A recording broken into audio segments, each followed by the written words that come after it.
I inherited my father's quarry. I thought it was mine.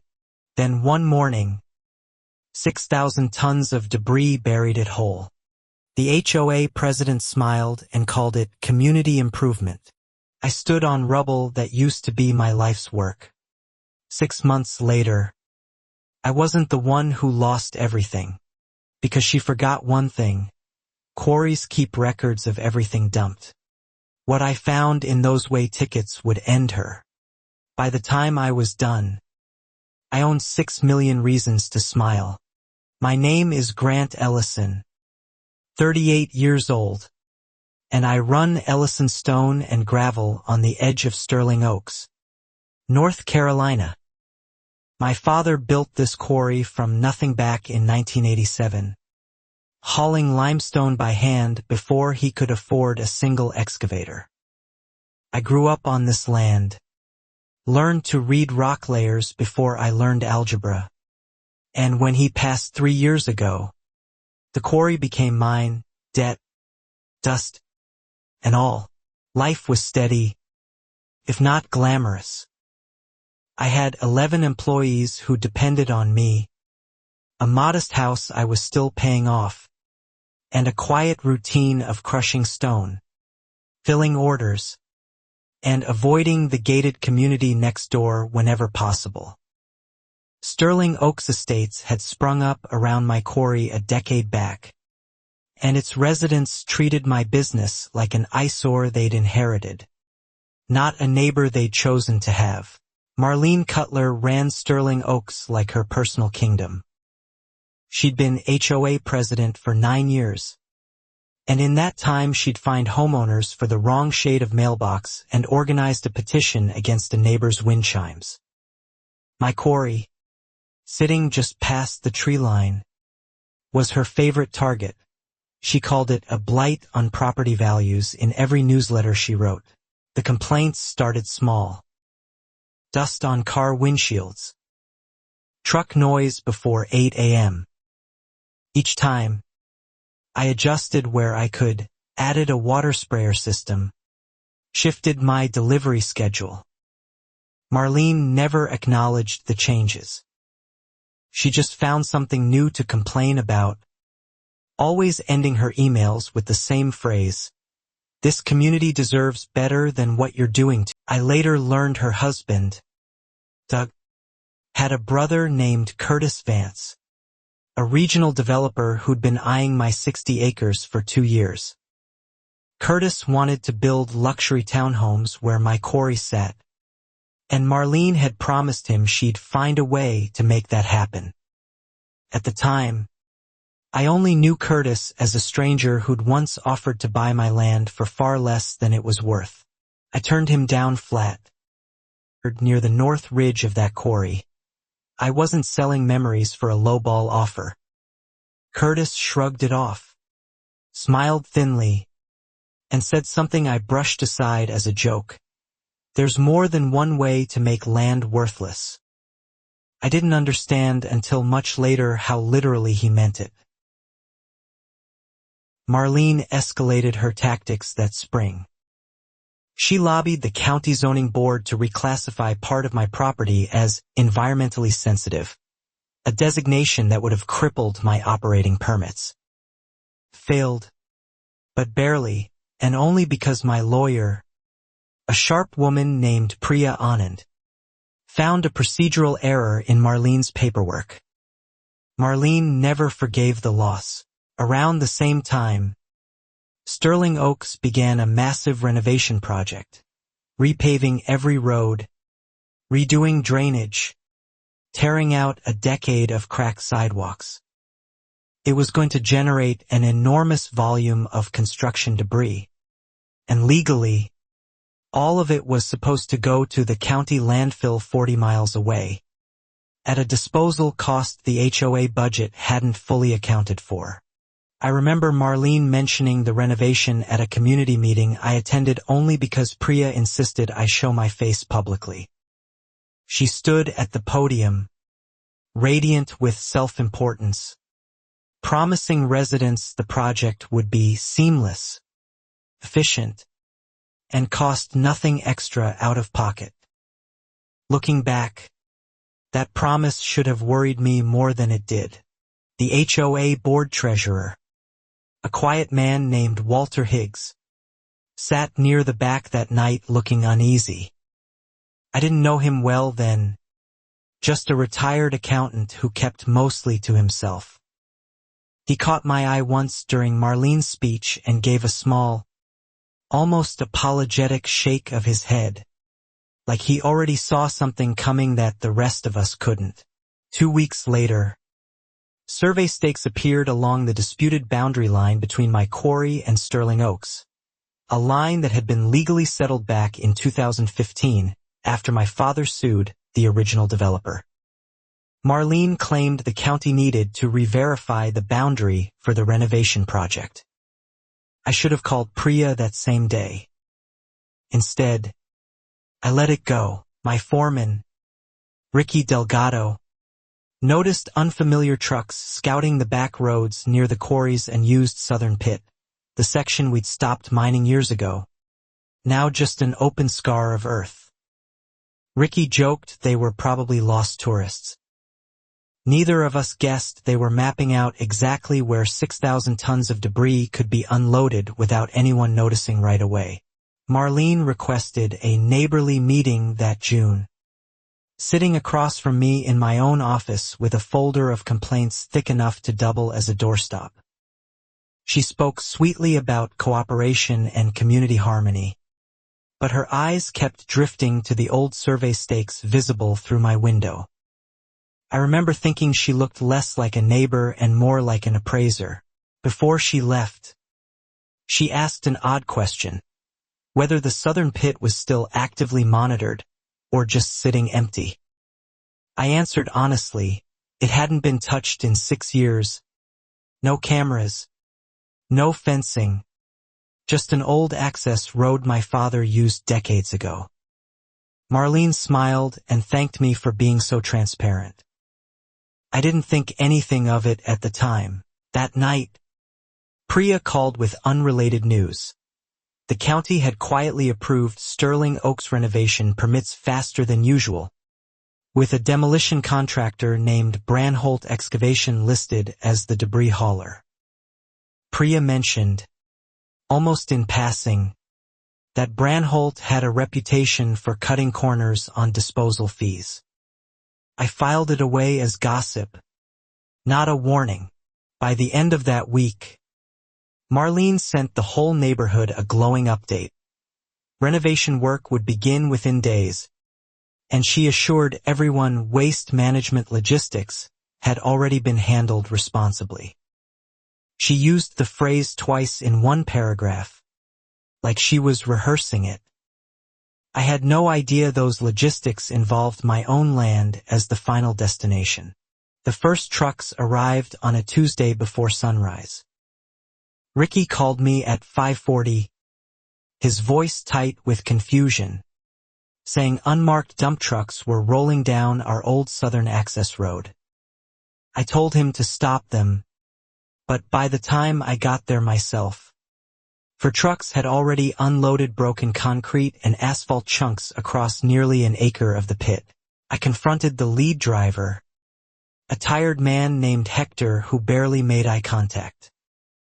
He showed me a work order with Sterling Oaks Estates listed as the client and, to my shock, my own name typed in as the receiving site contact.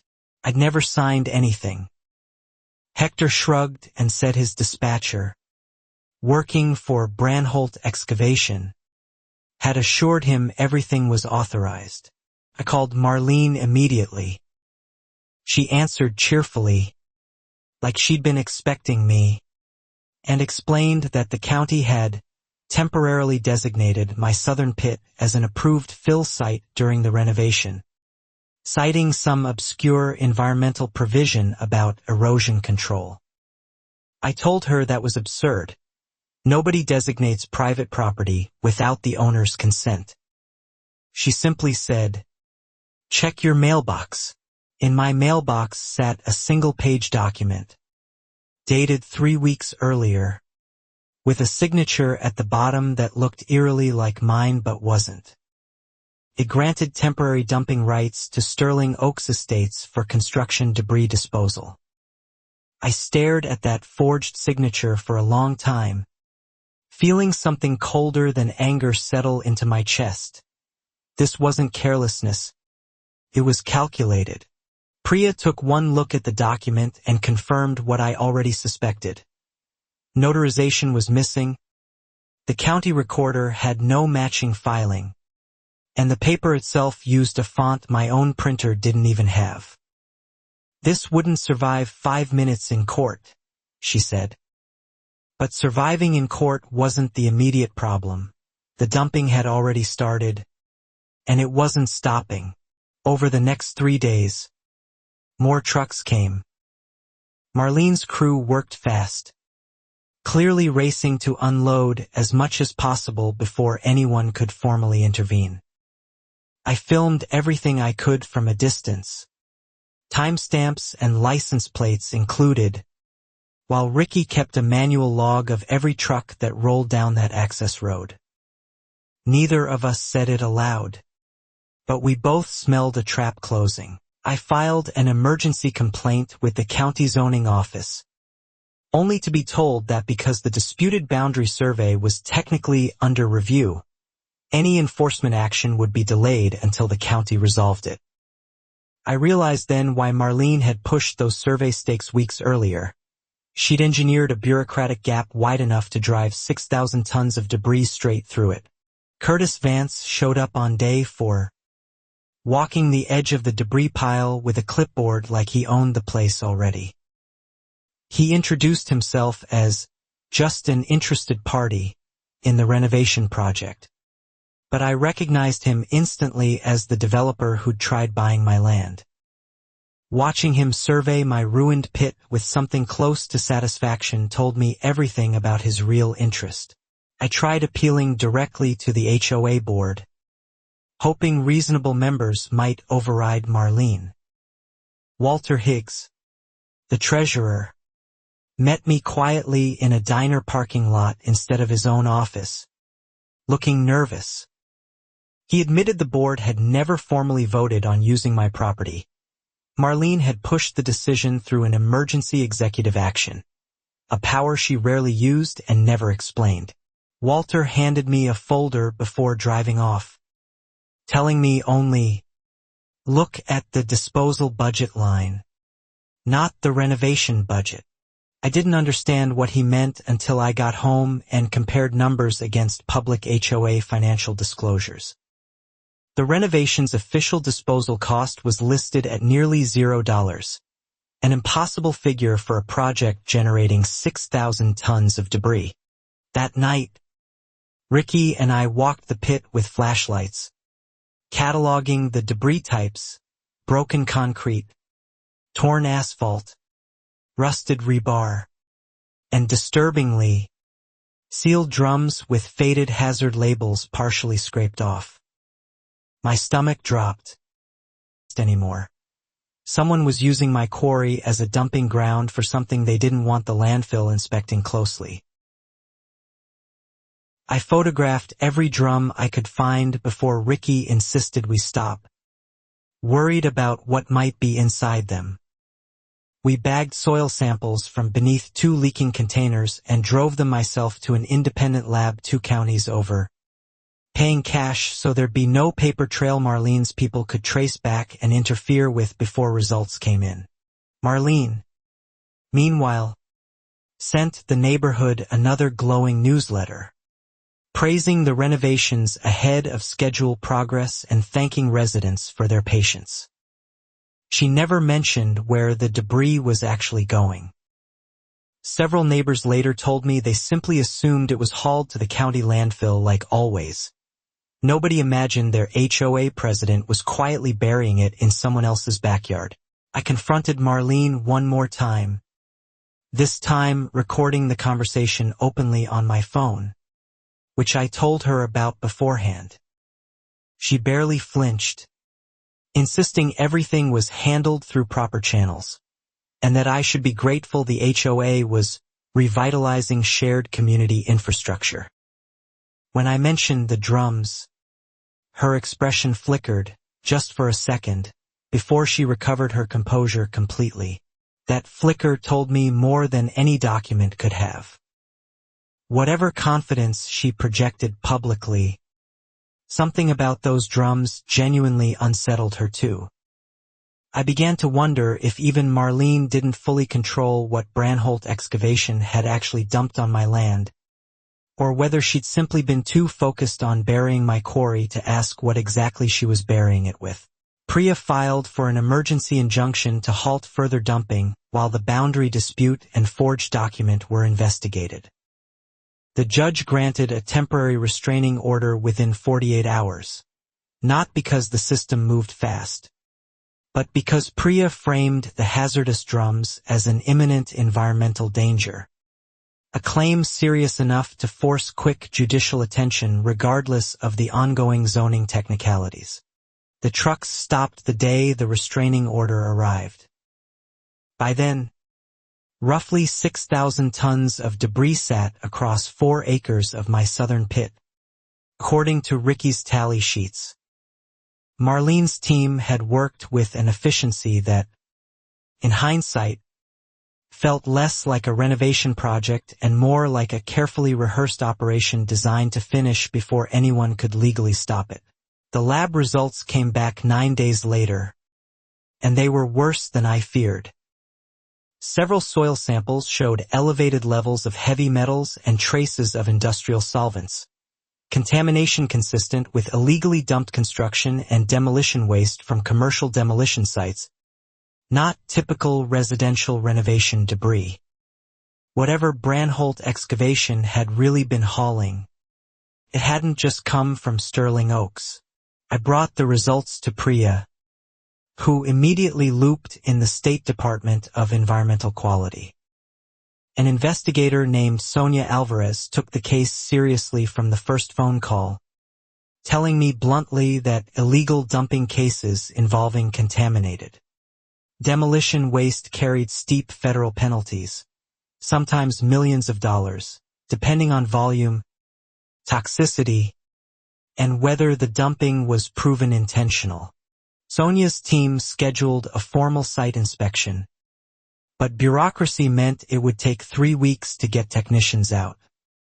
In the meantime, she advised me to preserve everything: photographs, truck logs, the forged authorization letter, soil samples, since intentional dumping cases often collapsed in court simply because property owners hadn't documented things properly in the crucial early days. I barely slept those 3 weeks, splitting time between running the quarry with half my crew nervous about contamination and building a paper trail thick enough to survive Marlene's inevitable counterattack.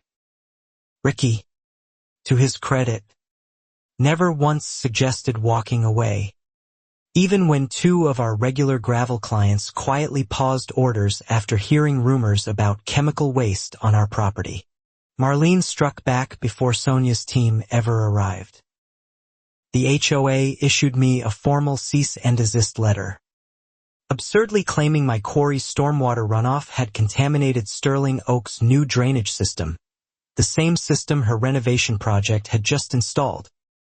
She demanded $50,000 in remediation costs and threatened to place a lien on my quarry if I didn't pay within 30 days. It was almost impressive, watching her invert the entire situation in one letter, turning her own dumping into my supposed pollution. Priya called it aggressive but sloppy, since the letter cited a stormwater ordinance that legally didn't even apply to industrial quarries like mine. Still, fighting it meant more legal fees stacking on top of an already draining bank account. Marlene also began mailing every homeowner in Sterling Oaks a flyer describing my quarry as a source of ongoing environmental hazard to our children and pets, conveniently never mentioning the drums found on my own land had arrived via her renovation contractor.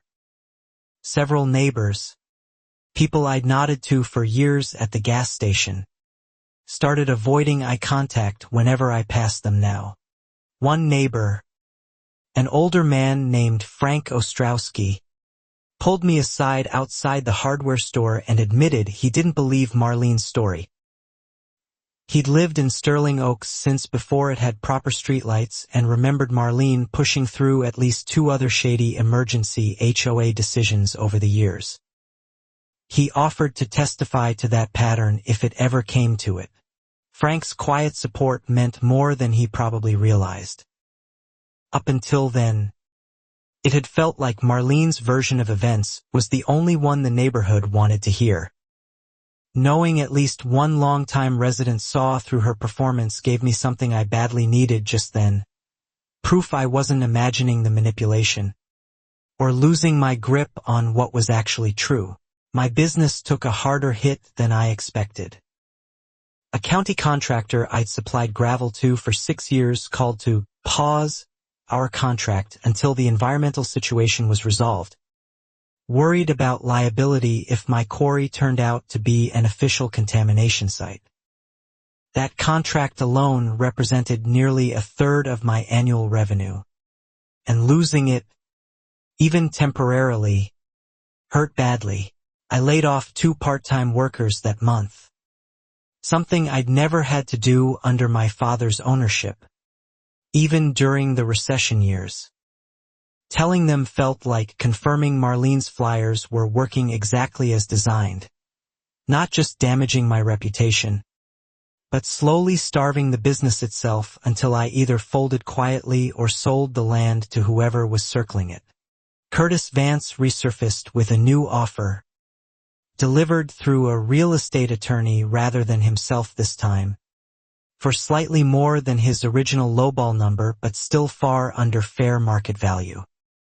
The timing wasn't subtle, coming exactly as my contracts were collapsing and legal bills were mounting. I told the attorney I'd rather sink with my father's land than sell it out of desperation. Priya warned me that Curtis's renewed interest, appearing right as my finances buckled, wasn't a coincidence worth ignoring. She started quietly researching Curtis Vance's development company, Vance Horizon Partners, pulling public records on his past projects.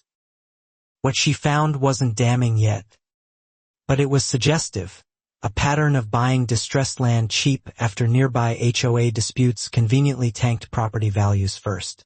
I started keeping a private notebook, separate from the official case file, tracking every strange coincidence.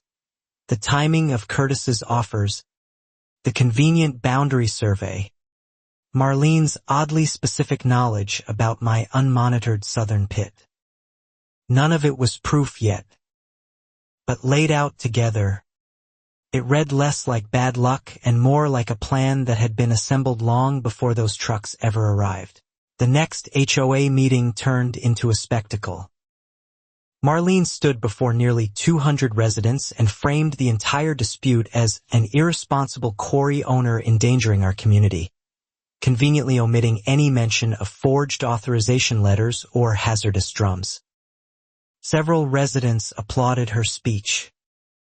I sat in the back row, jaw tight, resisting the urge to stand up and unravel her story right there. Walter Higgs, still officially the HOA treasurer, voted along with Marlene's proposed emergency fund allocation that night, $300,000, supposedly for environmental remediation of quarry contamination.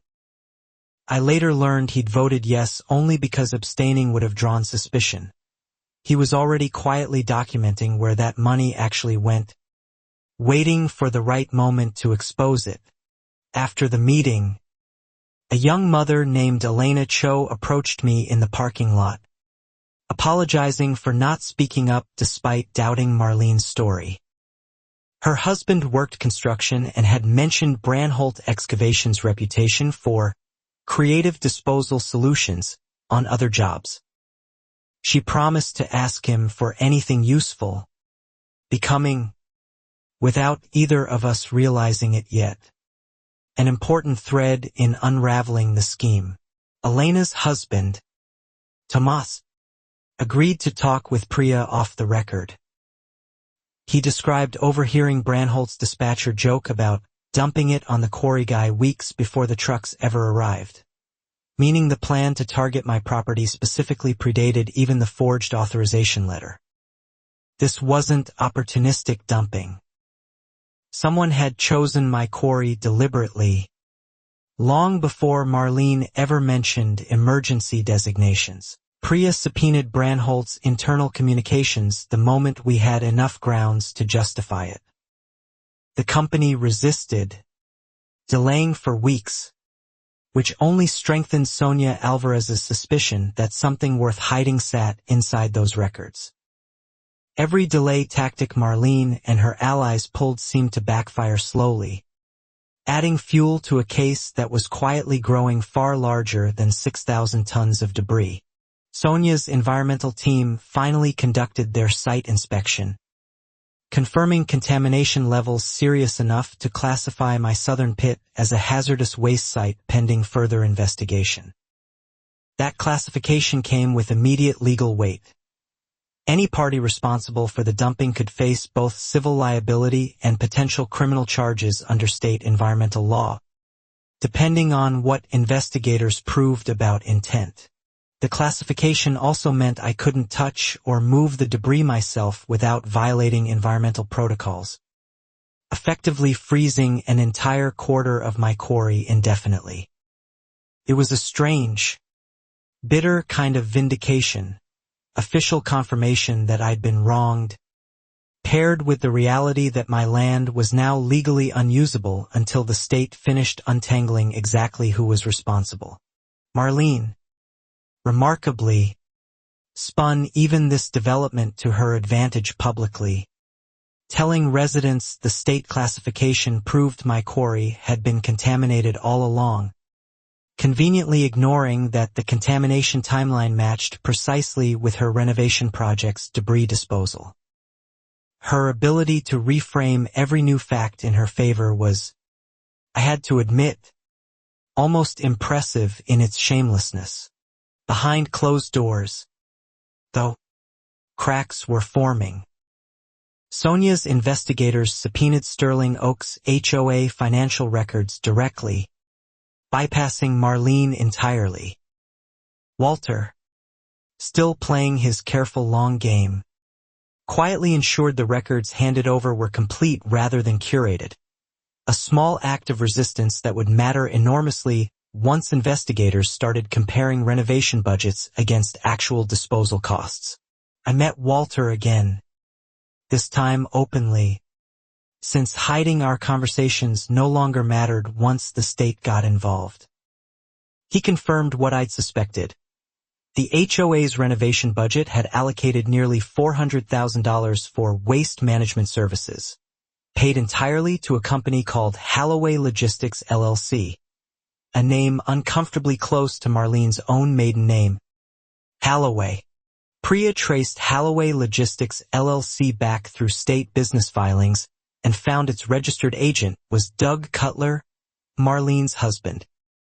The company had no employees, no equipment, no physical office beyond a mailbox rental.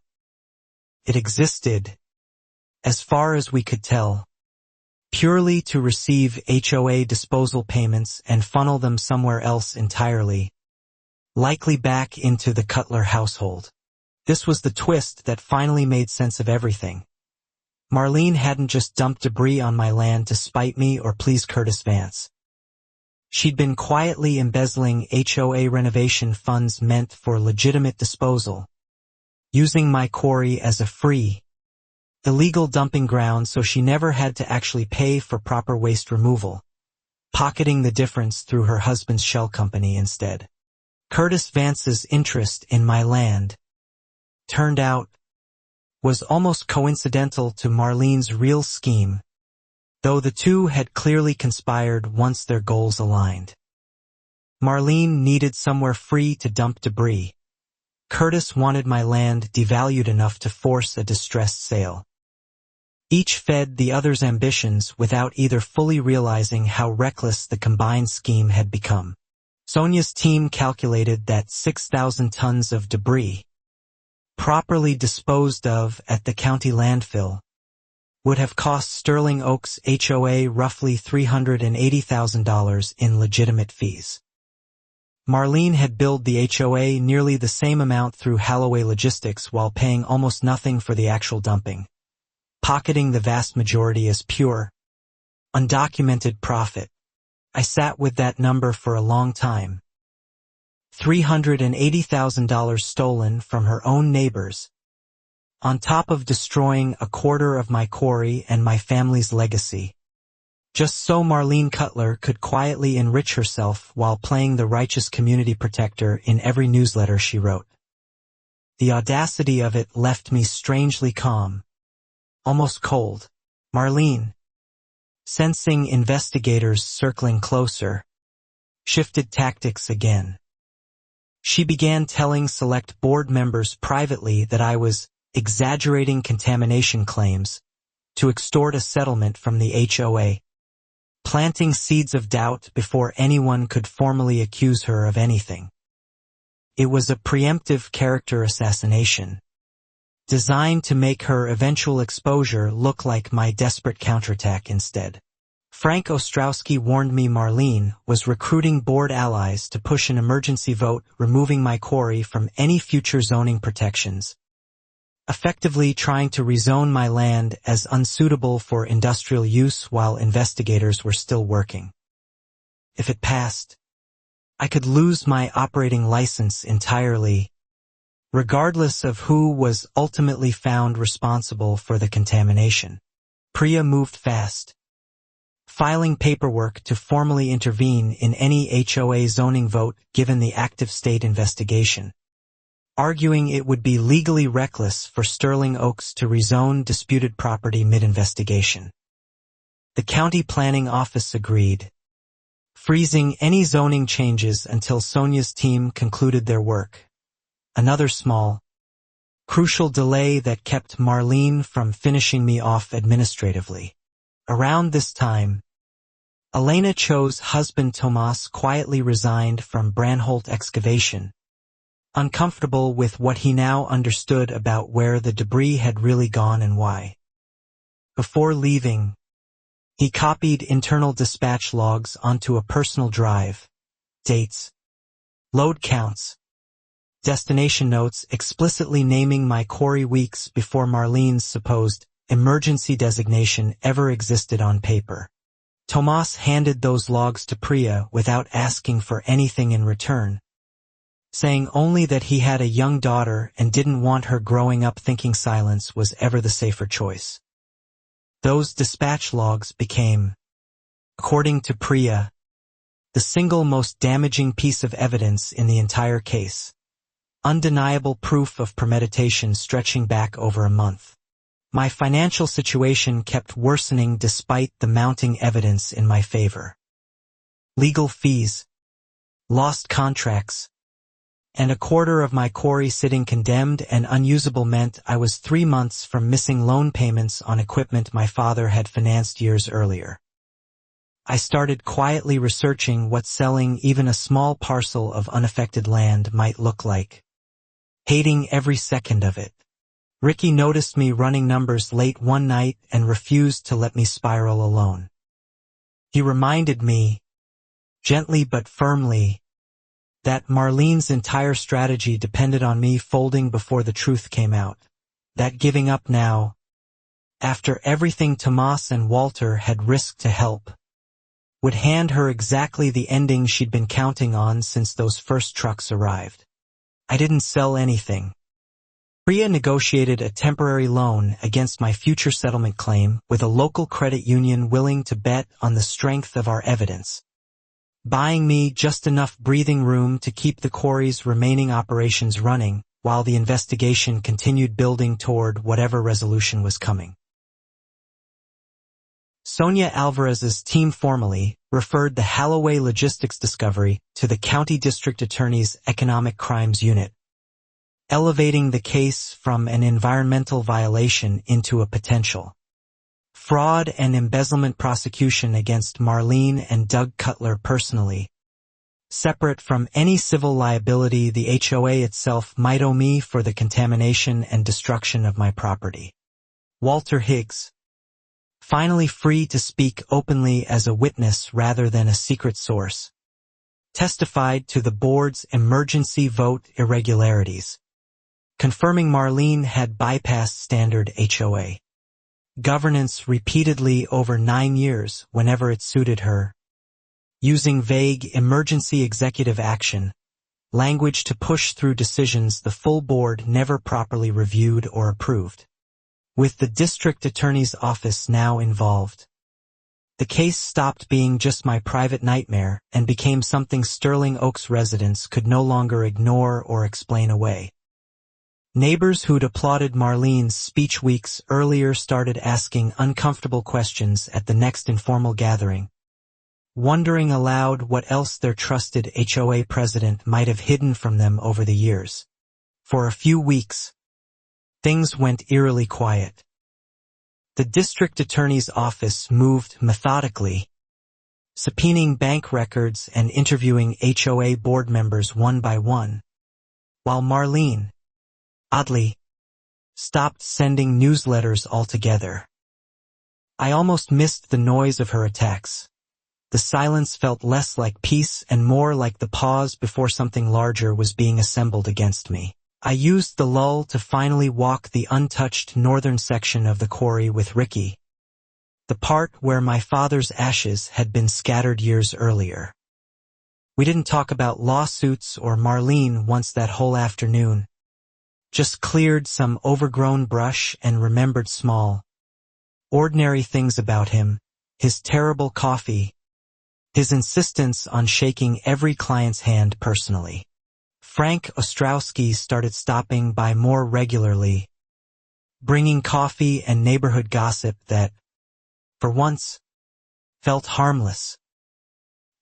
He told me Marlene had been seen arguing loudly with Curtis Vance outside her house one evening, their voices carrying enough that a neighbor 2 houses down heard the words, "You promised this wouldn't come back on me," through an open window. Elena Cho invited me to a small neighborhood potluck, the first Sterling Oaks event I'd attended without dreading it. Several residents I'd never spoken with thanked me quietly for not giving up, admitting they'd believed Marlene's version of events at first simply because she was loud, confident, and impossible to publicly contradict without feeling like the unreasonable one. My daughter, Maya, 10 years old and staying with me every other week since her mother and I separated, asked one evening why the mean HOA lady wanted our quarry so badly. I gave her the honest, simplified truth that some people believe taking things from others is easier than building something themselves.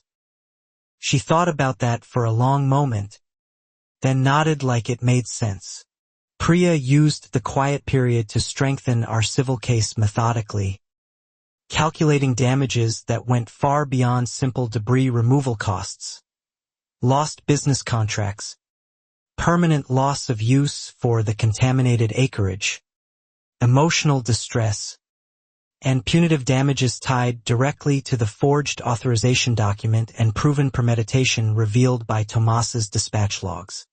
She mentioned, almost casually, that combined civil damages alone could realistically exceed $2 million, before any criminal restitution Marlene might separately owe through the district attorney's case. I remember sitting with that number the same way I'd sat with the $380,000 she'd stolen, stunned by scale, unsure how to feel anything but exhausted. Walter Higgs resigned formally from the HOA board during this quiet stretch, releasing a short public statement explaining he could no longer serve alongside leadership under active criminal investigation. His resignation, more than any newsletter or rumor, seemed to finally convince the remaining skeptical residents that something genuinely serious was happening beneath Marlene's carefully maintained composure. Curtis Vance stopped calling entirely. Priya's research into Vance Horizon Partners had apparently reached far enough that his attorney sent a brief letter distancing him from any characterization of wrongdoing. A legal maneuver that read, "To both of us," like a man quietly preparing to abandon Marlene the moment things got worse rather than risk his own reputation defending her. I finally allowed myself a full weekend off, something I hadn't done since the trucks first arrived months earlier. Maya and I drove 2 hours to the coast, ate greasy seafood on a pier, and didn't discuss lawsuits, dumping, or Marlene Cutler even once. It was the first time in months I fell asleep without running numbers or reviewing evidence in my head. Ricky handled the quarry expertly in my absence, proving once again why my father had trusted him for over 15 years. When I returned, he'd fixed a chronic conveyor belt issue that had been slowing our remaining operations for weeks. A small but genuinely meaningful improvement that reminded me the business itself was still worth fighting for, contamination or not. Sonia Alvarez called with an update. The state had finalized its contamination assessment, formally attributing the hazardous waste directly to construction demolition sites unrelated to Sterling Oaks.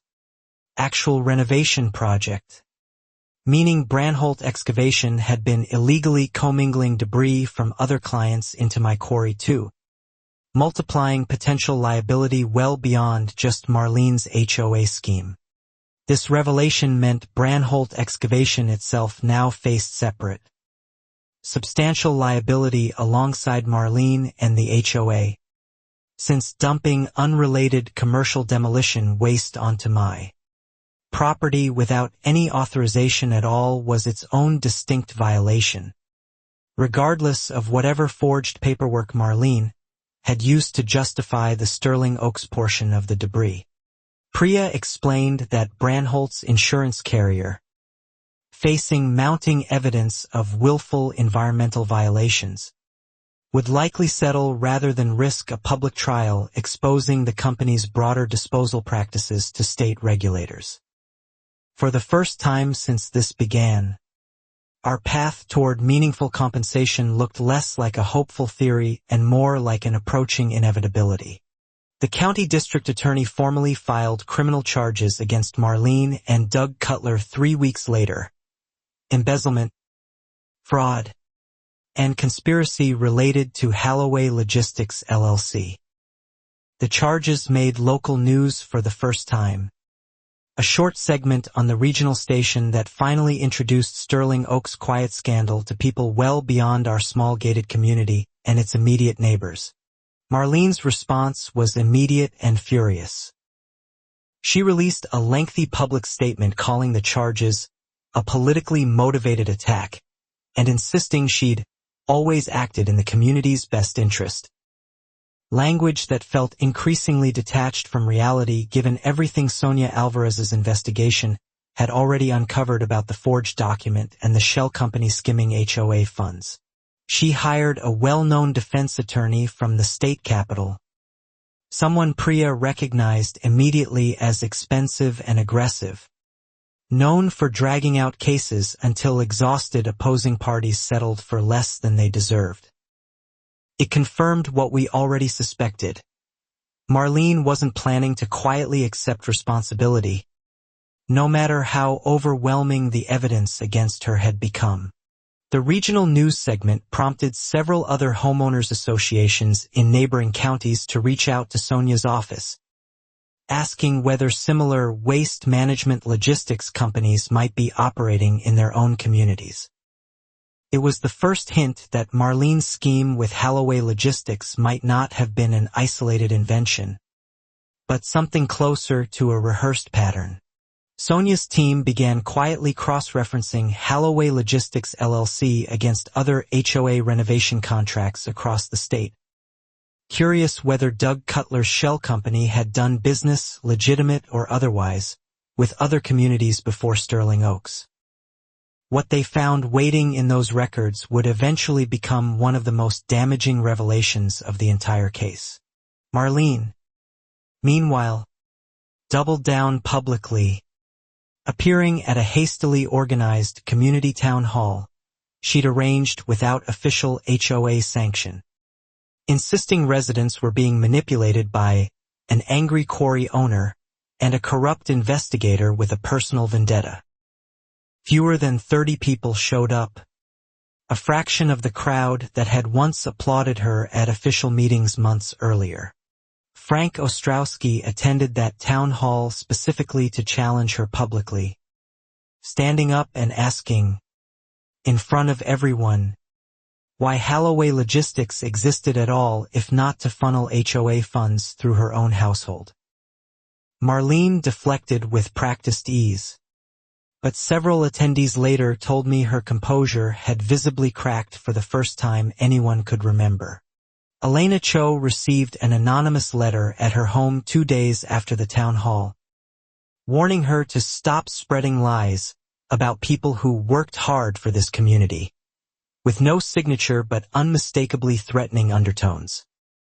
She brought it straight to Sonia's office, where investigators noted its printer font matched documents previously traced back to Marlene's home office equipment. Tomas, still nervous about retaliation despite having already resigned from Branholt Excavation, started varying his commute route home after noticing an unfamiliar car parked near his house twice in 1 week. He reported it to local police as a precaution, though nothing concrete tied it directly to Marlene yet beyond the uncomfortable timing relative to his cooperation with investigators. Walter Higgs found his car's tires slashed in his own driveway one morning, an act of vandalism the local police initially logged as random, until Sonia's office flagged it as potential witness intimidation given his central role in exposing the HOA's financial irregularities. Marlene denied any knowledge, but the pattern of pressure aimed at everyone helping my case was becoming impossible to ignore. I installed security cameras around my own property for the first time, something my father never felt necessary in nearly 40 years of running the quarry. Ricky helped me set them up over a single exhausting weekend, both of us uneasy about how quickly this situation had shifted from a property dispute into something that genuinely felt personal and unpredictable. Maya asked why there were suddenly cameras everywhere, and I gave her a version of the truth simple enough for a 10-year-old, that some grown-ups don't handle getting caught doing wrong very gracefully, and it was smart to be careful until everything settled down. She accepted this more calmly than I expected, though it broke my heart having to explain it at all. One night, someone spray-painted a crude threat across my quarry's main gate, "Back OFF or else," caught clearly on the new security footage, though the culprit wore a hood and gloves that obscured any identifiable features. Priya immediately filed the footage with the district attorney's office as additional evidence supporting witness and property owner intimidation tied to the ongoing case. Police couldn't conclusively trace the vandalism back to Marlene or Doug directly, though the timing, occurring just days after Frank's public challenge at the town hall, made the connection obvious to everyone actually paying attention. Sonia's office added it to a growing pattern file documenting intimidation incidents surrounding key witnesses and myself since the charges had been filed. Frank started walking Elena's kids to the bus stop each morning after the anonymous letter, an unspoken agreement among a small group of us that we'd watch out for each other until this resolved. It was strange, finding genuine community solidarity forming precisely in the aftermath of Marlene's supposed 9 years building community through fines, threats, and manufactured emergencies. Curtis Vance's attorney sent another distancing letter, this time explicitly stating Curtis had no knowledge of and no involvement in any intimidation tactics, clearly working to insulate his client entirely from Marlene's unraveling situation. Priya noted it read less like an honest disclaimer and more like a man abandoning a sinking partnership before it dragged him down publicly too. Doug Cutler, previously silent throughout the entire ordeal, gave a brief statement to the local news claiming he'd trusted his wife's judgment regarding HOA logistics and hadn't personally handled its finances, an attempt at distancing himself legally that Sonia's team immediately flagged as inconsistent with bank records showing his signature on nearly every company transaction. The pressure on my own life intensified when someone reported a false noise complaint against my quarry to county code enforcement at 2 in the morning, forcing an inspector out unnecessarily and briefly threatening my operating hours until the complaint was proven entirely fabricated. It felt petty compared to earlier tactics, but exhausting in its relentless, grinding persistence. I started keeping Maya at her mother's house more consistently during this period, uncomfortable with the uncertainty surrounding vandalism and anonymous threats, even though nothing had escalated toward actual violence yet. Explaining that decision to a 10-year-old who just wanted normal weekends with her father was, honestly, one of the hardest conversations this entire situation forced on me. Sonia's cross-referencing work finally surfaced something significant. HOA Logistics LLC had processed similar disposal payments for 2 other HOA communities in neighboring counties over the past 6 years, both experiencing unexplained illegal dumping incidents on nearby private properties during renovation projects, remarkably similar in pattern to what had happened on my own quarry.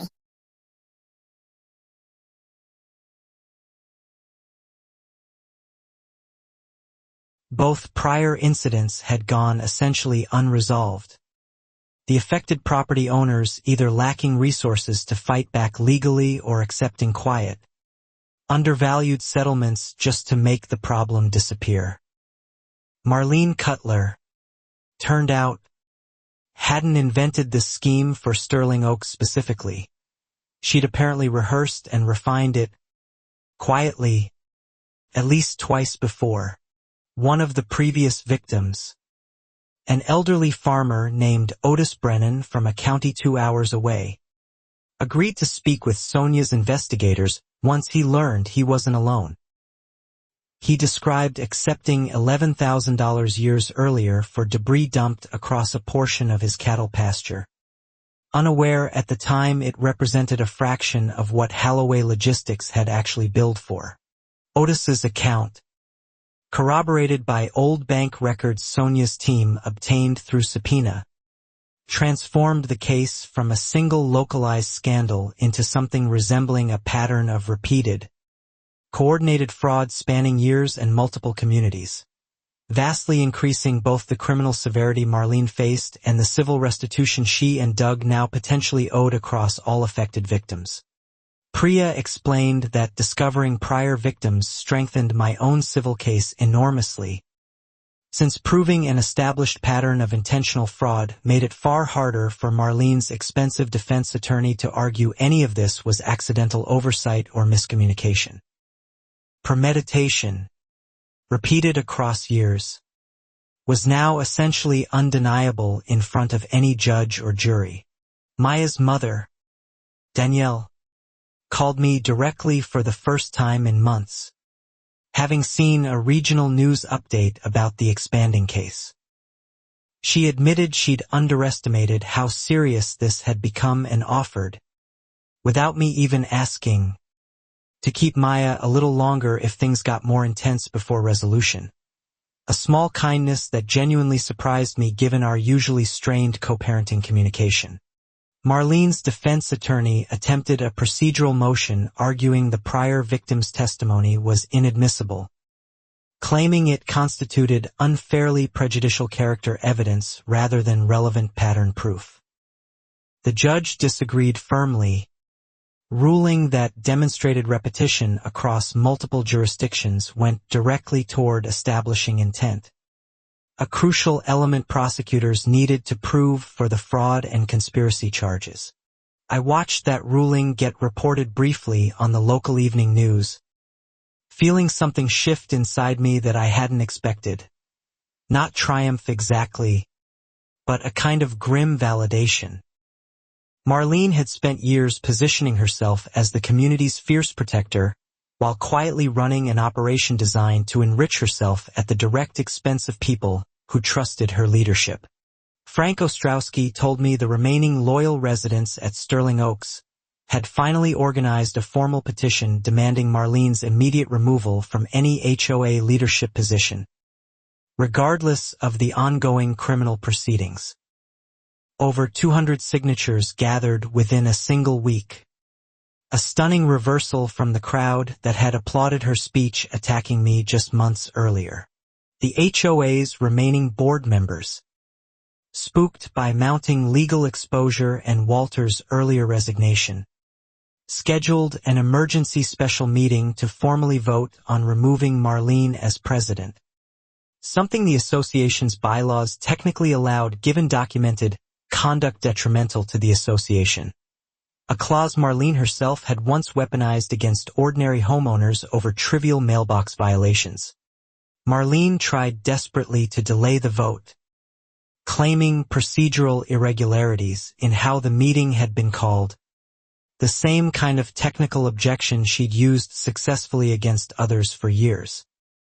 This time, though, the remaining board members, advised by an independent attorney the HOA hired specifically to avoid further liability, refused to grant any further postponement.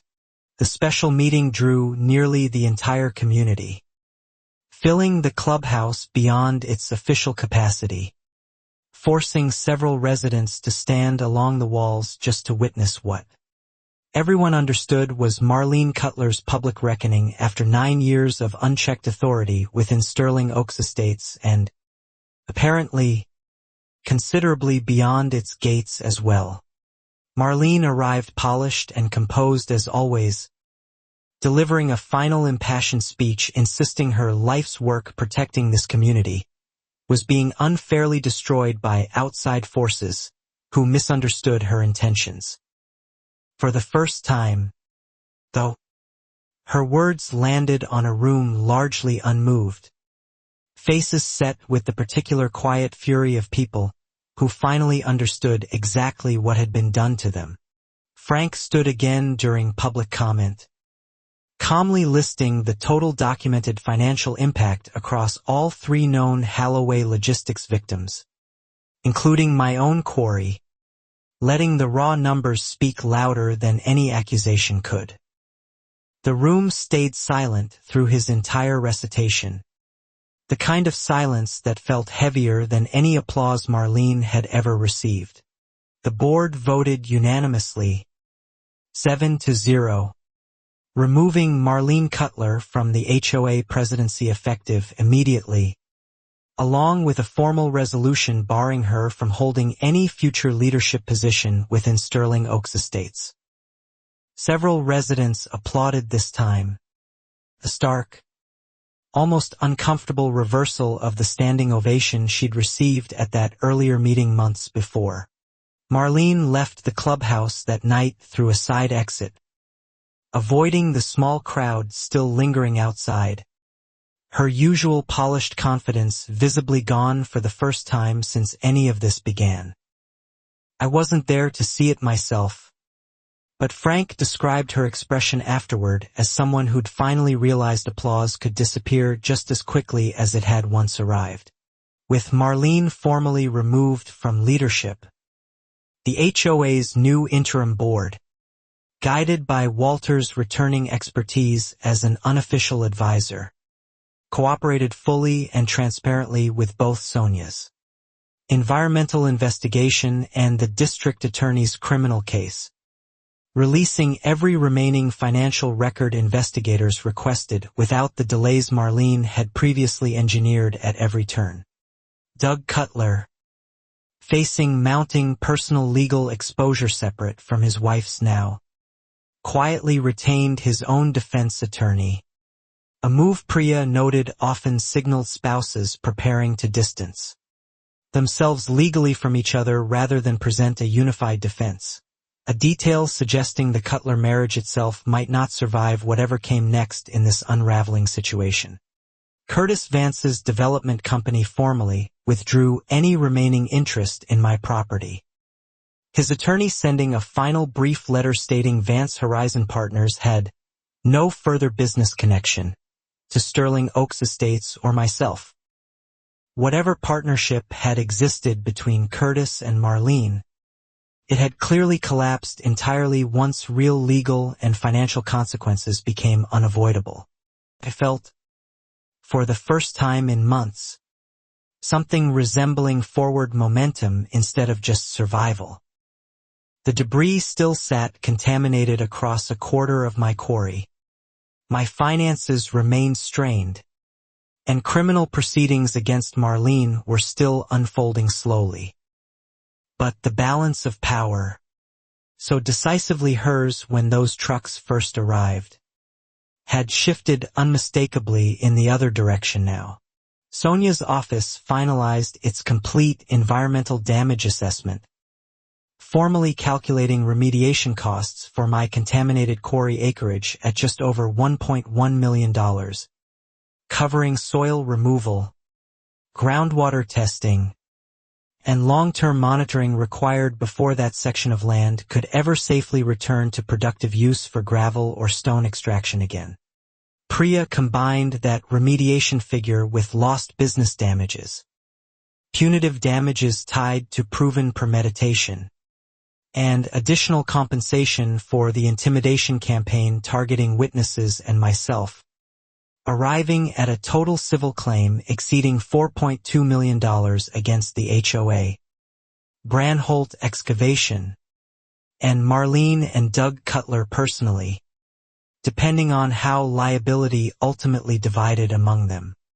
Branholt Excavation's insurance carrier, facing overwhelming evidence of willful environmental violations and the risk of a damaging public trial, opened formal settlement negotiations, initially offering $700,000, an amount Priya immediately rejected as insultingly low given the company's clear, repeated violations across multiple clients' debris, mine included. Negotiations dragged through several rounds over the following weeks. Priya patiently building pressure by referencing Otis Brennan's case and the other Holloway logistics victims, making clear that settling cheaply now wouldn't prevent broader reputational damage once the full pattern inevitably became public record through ongoing criminal proceedings regardless of any private civil settlement reached. Meanwhile, the district attorney's office added additional charges against Marlene specifically tied to witness intimidation, connecting the anonymous letter to Elena, the vandalized gate footage, and Walter's slashed tires through subpoenaed phone records, placing Marlene's phone near each incident location within suspiciously narrow timeframes shortly before each event occurred. Marlene's expensive defense attorney, facing an increasingly overwhelming combination of financial fraud, embezzlement, and now intimidation charges, quietly approached the district attorney's office about potential plea negotiations, a dramatic shift from Marlene's earlier public defiance and insistence that everything happening to her was purely political persecution rather than consequence. I learned about the plea discussions from Sonia rather than any public announcement, and felt a complicated mixture of relief and something close to disappointment. Part of me had wanted Marlene to face a full public trial, forced to answer publicly for every manipulation and lie she told her own neighbors across 9 years of unchecked, increasingly corrupt leadership. Priya reminded me gently that a strong plea deal, one requiring substantial restitution and formal admission of guilt, often served victims better than the uncertainty of trial, where juries could sometimes surprise everyone regardless of how overwhelming the evidence appeared beforehand. Certainty, she said, especially certainty attached to real financial recovery, mattered more than theatrical vindication. Doug Cutler's separate attorney reportedly began exploring his own plea arrangement independently, apparently willing to cooperate against his wife in exchange for reduced personal charges. a betrayal Marlene reportedly learned about through her own defense attorney rather than directly from Doug himself, according to court filings that became briefly public during procedural hearings. Frank told me Marlene had been seen moving out of the Sterling Oaks house alone one weekend, Doug notably absent from the process entirely, suggesting whatever partnership had defined their marriage throughout this entire scheme had finally, completely collapsed under the accumulated weight of exposed fraud, betrayal, and mutual legal self-preservation instincts kicking in. Just when it seemed like Marlene might quietly accept a plea deal and disappear from Sterling Oaks entirely, Priya received an unsettling tip from a source inside the district attorney's office. Marlene had reportedly hired a private investigator of her own, digging into my personal life, Ricky's background, and even Elena Cho's family, searching desperately for any leverage that might still salvage her collapsing position. That tip proved unervingly accurate days later, when Ricky discovered someone had been asking his ex-wife pointed questions about an old, unrelated workplace dispute from years earlier, clearly hoping to manufacture doubt about his credibility as a witness. Marlene, cornered and facing real consequences for the first time in her life, wasn't backing down quietly after all. The private investigator Marlene hired, a man named Reg Dawes with a spotty professional reputation, started showing up at places connected to my case with unsettling persistence, parked near Elena Cho's workplace, asking Sterling Oaks residents pointed questions about my temper and financial desperation, clearly building a narrative to paint me as an unstable actor rather than a genuine victim. Priya immediately reported Reg Dawes' activities to both Sonia's office and the district attorney, arguing this represented a continuation of the same intimidation pattern already under investigation, just outsourced to a third party in an attempt to create legal distance between Marlene and any further harassment directed at witnesses or myself throughout this ongoing, unraveling case.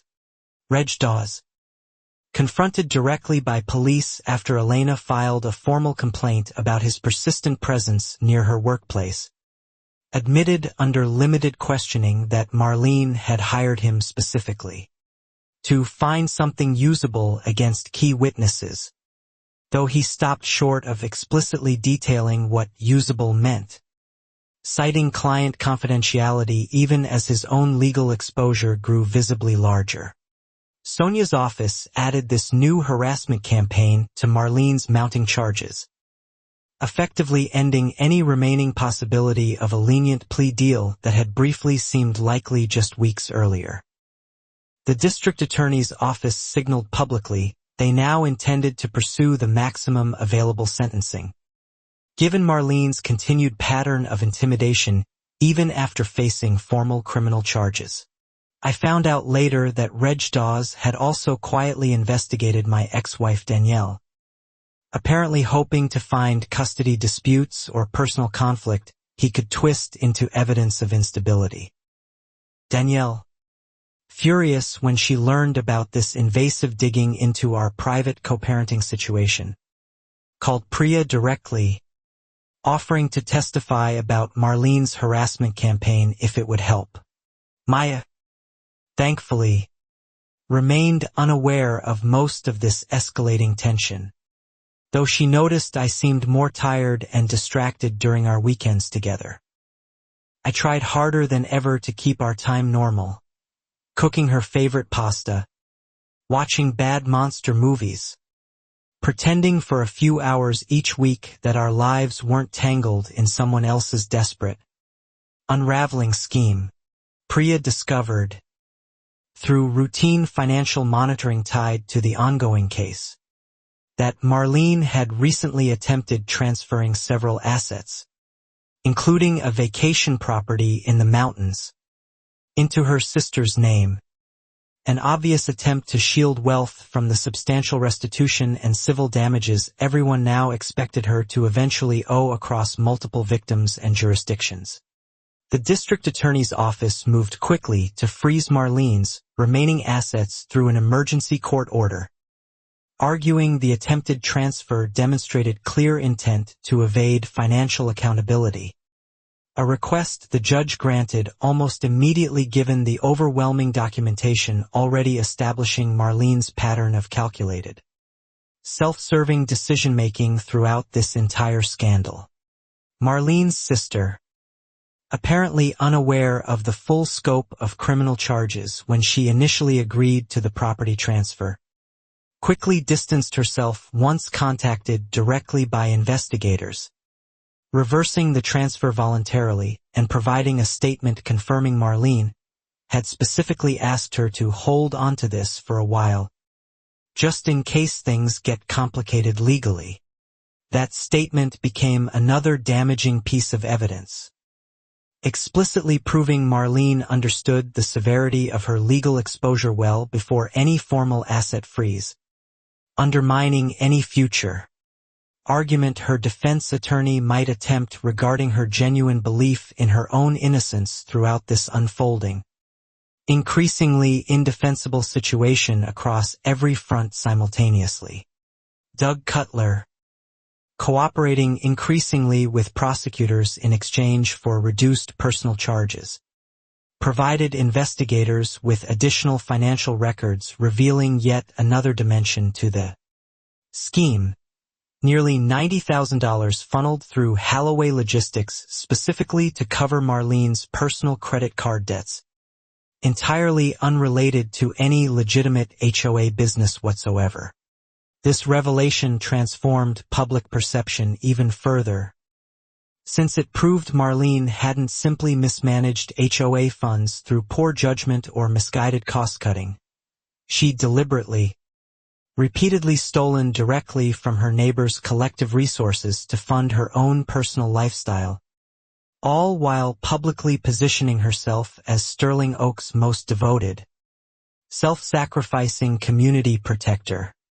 With her financial schemes fully exposed and her plea negotiations collapsing, Marlene grew increasingly erratic. Frank reported seeing her park outside the Sterling Oaks clubhouse late one night, apparently attempting to access old HOA financial filing cabinets she technically no longer had legal authority to enter since her formal removal from the board months earlier. A newly installed security system, added by the interim board specifically because of ongoing concerns about evidence tampering, captured Marlene's late-night visit clearly on camera, showing her attempting to remove several folders before triggering a silent alarm that brought local police to the scene within minutes of her arrival that night.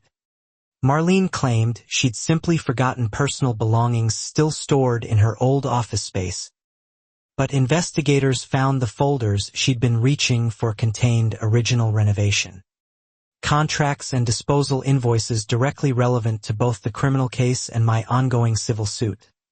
Documents that would have been devastating to lose or have quietly altered before trial. This attempted evidence tampering resulted in immediate additional charges, and more importantly, revoked any remaining goodwill the district attorney's office had toward negotiating a lenient plea deal. Marlene was arrested that same night, processed, and released only after posting a substantially increased bail amount reflecting the court's growing concern about her flight and tampering risk. I heard about the arrest from Frank at nearly midnight, and sat on my porch for a long time afterward, feeling less triumphant than simply exhausted by how far this situation had spiraled from its origin.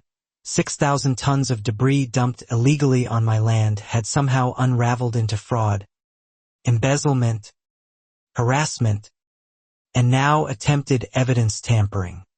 Priya used the tampering arrest strategically in our civil case, arguing to the court that Marlene's demonstrated willingness to destroy evidence even after formal charges proved consciousness.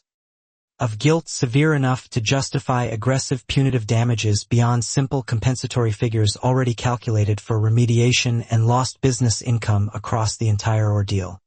The judge overseeing my civil suit agreed to expedite proceedings given mounting evidence of Marlene's continued obstruction, scheduling formal mediation sooner than originally planned, since further delay seemed increasingly likely to produce additional reckless behavior rather than any genuine cooperation toward resolving outstanding financial and environmental damages I'd suffered.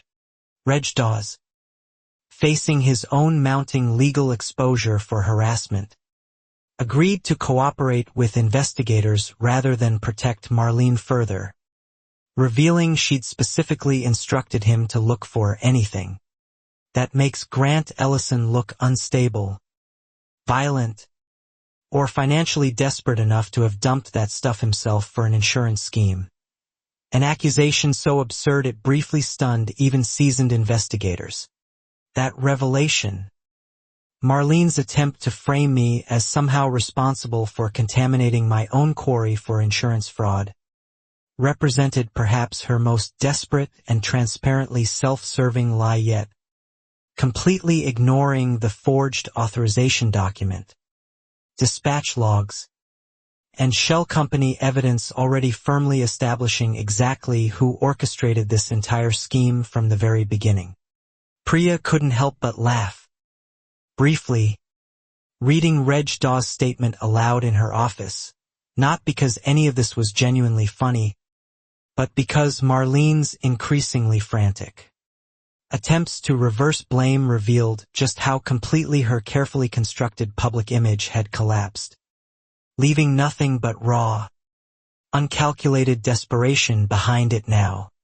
One night, someone attempted to sabotage equipment at my quarry, loosening critical bolts on our main crusher machine in a way that could have caused serious mechanical failure, or worse, injury to whoever operated it next.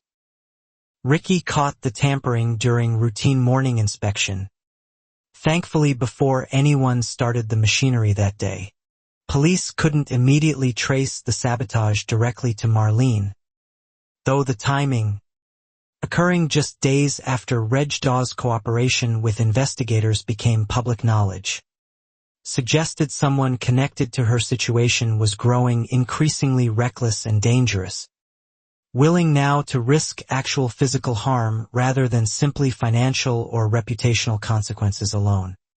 I installed additional security measures immediately, including motion-activated lighting around all equipment and a nightly patrol arrangement with Ricky, unwilling to risk anyone's safety regardless of how the investigation into the sabotage eventually resolved.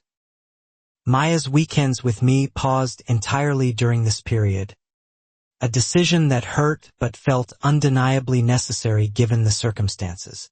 Sonia Alvarez personally flagged the equipment sabotage as a serious escalation warranting immediate law enforcement attention beyond her own environmental jurisdiction, coordinating directly with county detectives to review security footage, phone records, and any physical evidence potentially connecting the incident back to Marlene or anyone still acting on her increasingly desperate behalf. Detectives eventually traced a partial fingerprint on the tampered bolts back to a cousin of Doug Cutler's, a man named Perry Halloway who'd occasionally done odd handyman work for the Cutler family over the years. Perry, questioned directly, admitted Marlene had paid him cash to make some noise at my quarry, though he insisted he hadn't intended anyone to actually get hurt. Perry's confession implicated Marlene directly in ordering dangerous, potentially life-threatening sabotage against my business, an act far beyond the financial fraud and intimidation she'd already been charged with. The district attorney's office added attempted assault and conspiracy charges immediately, transforming her legal situation from serious financial crime into something approaching genuinely violent criminal behavior. Marlene's bail was revoked entirely following Perry's confession, the judge citing an unacceptable and escalating risk to public safety given the equipment sabotage, previous evidence tampering, and ongoing harassment campaign against witnesses and myself throughout the case's development. She was taken into custody that same afternoon, awaiting trial without the option of release this time. I felt something loosen in my chest hearing that news, a tension I hadn't fully acknowledged carrying since those first trucks arrived on my land nearly 8 months earlier. Marlene Cutler, the woman who'd spent 9 years terrorizing her own neighbors while secretly embezzling their money, was finally facing consequences serious enough to match the actual danger she'd represented. Frank told me the entire Sterling Oaks community reacted to news of Marlene's arrest with something between shock and grim satisfaction, several residents openly admitting they'd feared her retaliatory tendencies for years but never imagined those tendencies could escalate toward genuine physical danger, rather than just petty fines and manufactured HOA emergencies. Doug Cutler, upon learning about the sabotage charges, reportedly severed all remaining contact with Marlene entirely, his attorney publicly confirming he intended to fully cooperate with prosecutors regarding every aspect of HOA logistics and the broader scheme, hoping to distance himself as completely as possible from his wife's escalating criminal exposure. Curtis Vance, watching from a safe legal distance he'd carefully constructed months earlier, released one final statement expressing shock and disappointment at Marlene's actions, conveniently omitting his own earlier, opportunistic attempts to purchase my devalued land during the very scheme he now claimed complete ignorance of ever having any real knowledge about. Priya used this dramatic escalation strategically, arguing before the civil court that Marlene's demonstrated willingness to endanger lives justified pursuing the maximum available punitive damages permitted under state law, on top of already substantial compensatory damages tied to environmental remediation, lost business, and the extended, deliberate campaign of harassment and sabotage. The civil mediation, originally scheduled weeks out, was moved up again given the sabotage revelations, with Branholt Excavations insurance carrier now desperate to settle quickly and quietly, unwilling to have their own negligent disposal practices dragged publicly alongside Marlene's far more dramatic, violent unraveling in front of a jury and regional media attention.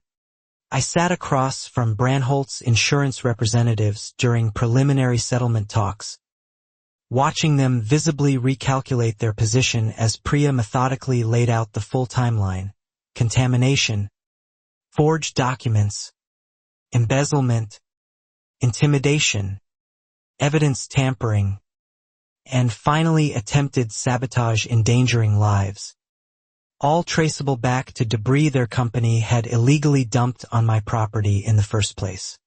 Their initial counteroffer jumped from $700,000 to just over $2 million within a single afternoon of negotiations, a dramatic shift reflecting genuine fear of what a full public trial might reveal about Branholt's broader disposal practices across multiple clients, including the previously undisclosed victim Sonia's investigation had already uncovered. Priya still rejected that counteroffer, calmly reminding Branholt's representatives that documented environmental remediation costs alone exceeded $1.1 million, before even accounting for lost business income, punitive damages, or the extended personal toll this entire ordeal had taken on both my livelihood and my family's basic sense of safety and stability. Meanwhile, Marlene's criminal trial date was formally set, just under 2 months out, giving prosecutors ample time to prepare an overwhelming case built from forged documents, dispatch logs, financial records, witness testimony, And now Perry Holloway's direct confession regarding the dangerous equipment sabotage she'd personally ordered against my quarry's operations. The remaining Sterling Oaks board, working closely with Walter as an advisor, began formally restructuring HOA governance to prevent any future leader from accumulating the kind of unchecked emergency executive action power Marlene had exploited repeatedly across nearly a decade, requiring full board votes and public disclosure for any expenditure exceeding modest, clearly defined thresholds going forward. I finally allowed Maya to resume our regular weekends together once Marlene's bail revocation removed any immediate physical safety concerns, something we both badly needed after weeks of disrupted routine. She noticed the new security cameras and asked fewer questions this time, seeming to understand, in whatever way a 10-year-old could, that things were slowly getting better again. Ricky and I began cautiously planning what recovery might eventually look like for the contaminated section of my quarry, researching remediation contractors and timelines, allowing ourselves, for the first time in nearly a year, to imagine a future where that portion of land might someday return to productive use rather than remaining a permanent poison scar across our family's legacy. With criminal charges mounting against Marlene, civil settlement negotiations accelerating rapidly, and the broader Holloway logistics scheme fully exposed across 3 separate victim communities, everything was building steadily toward a final reckoning, one that would determine not just how much money changed hands, but whether genuine justice was even possible after everything this scheme had cost everyone involved. Priya spent the final weeks before mediation meticulously preparing every exhibit, cross-referencing dispatch logs against bank statements against forged signatures, building a presentation so thorough that even Branholt's own attorneys privately admitted, during a recess, that fighting this case through full trial would likely end far worse for their client than accepting a substantial settlement now. I spent long evenings reviewing my own testimony with Priya, practicing how to describe the moment I first saw those trucks rolling down my father's old access road, careful not to let raw anger overshadow the simple, devastating facts that spoke clearly enough on their own without needing embellishment or emotional exaggeration to land their full weight. Ricky agreed to testify about the physical timeline of dumping, the drums we'd discovered, and the equipment sabotage he'd caught during routine inspection. Nervous about public speaking but determined, he told me quietly one evening, to make sure Marlene's expensive attorney couldn't twist away from what had actually, verifiably happened on our land. Elena Cho and Tomas both agreed to testify regarding Branholt's internal dispatch conversations naming my quarry weeks before any supposed emergency authorization existed, providing crucial testimony establishing premeditation that no amount of clever legal argument could easily dismiss or reframe as simple bureaucratic miscommunication between overlapping renovation projects.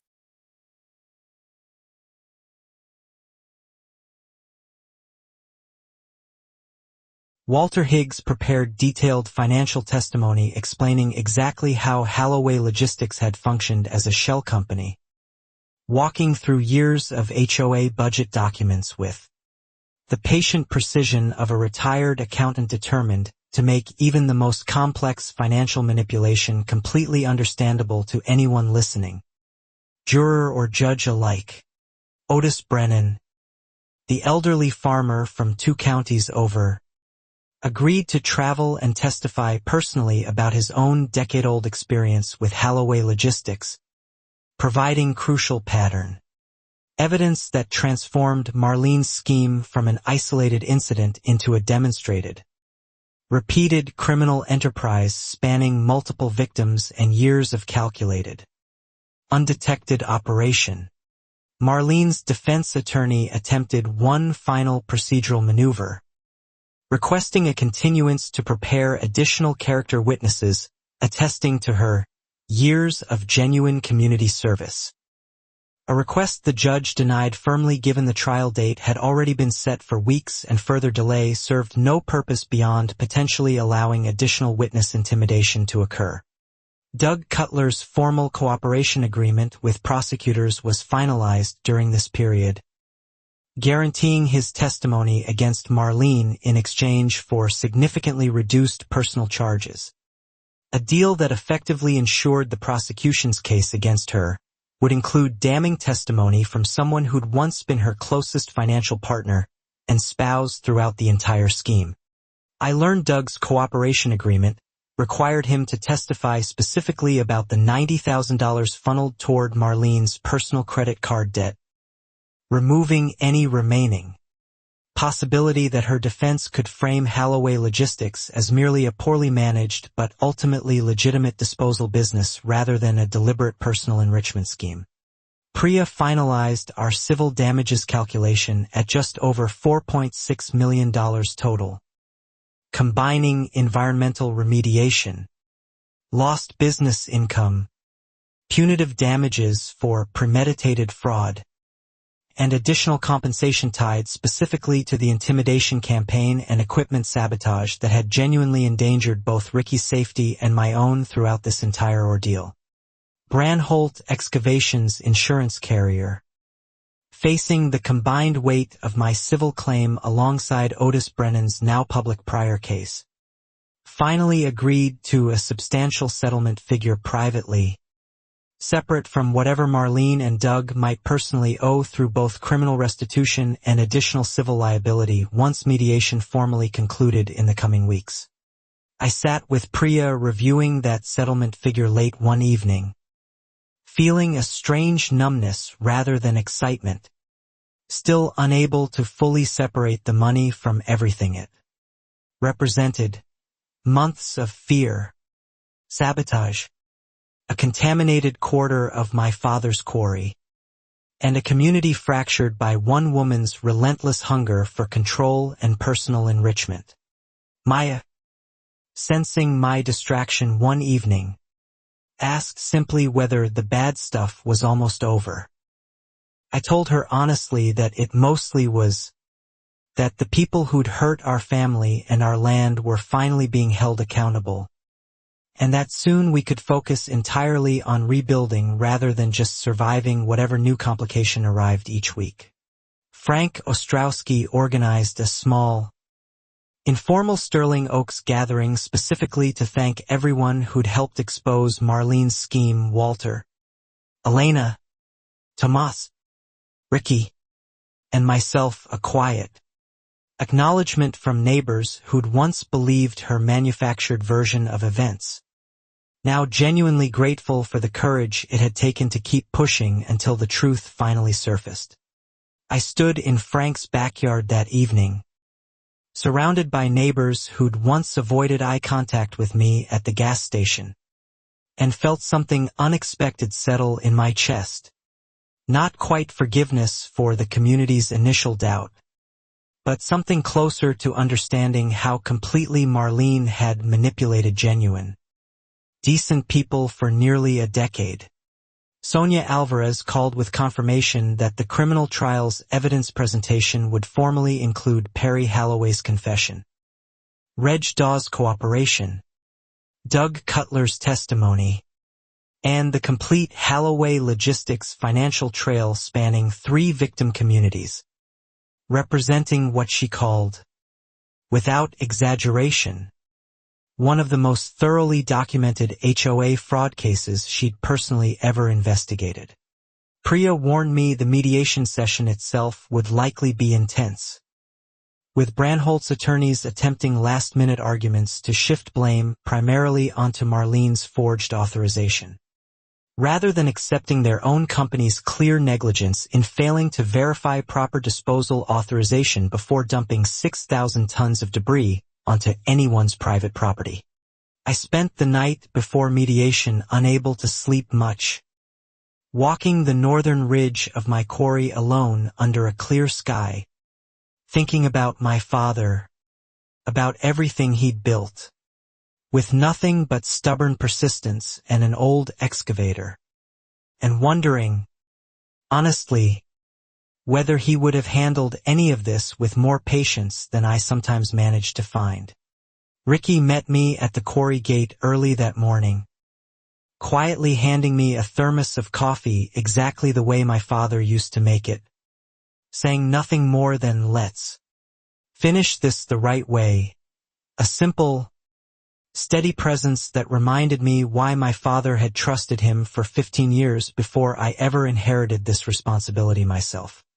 Priya arrived precisely on time, calm and thoroughly prepared, carrying a case file thick with everything we'd assembled over the past 8 months: photographs, dispatch logs, lab results, financial records, and witness statements representing not just legal strategy, but the accumulated proof of exactly how deliberately and repeatedly Marlene Cutler had orchestrated this entire scheme.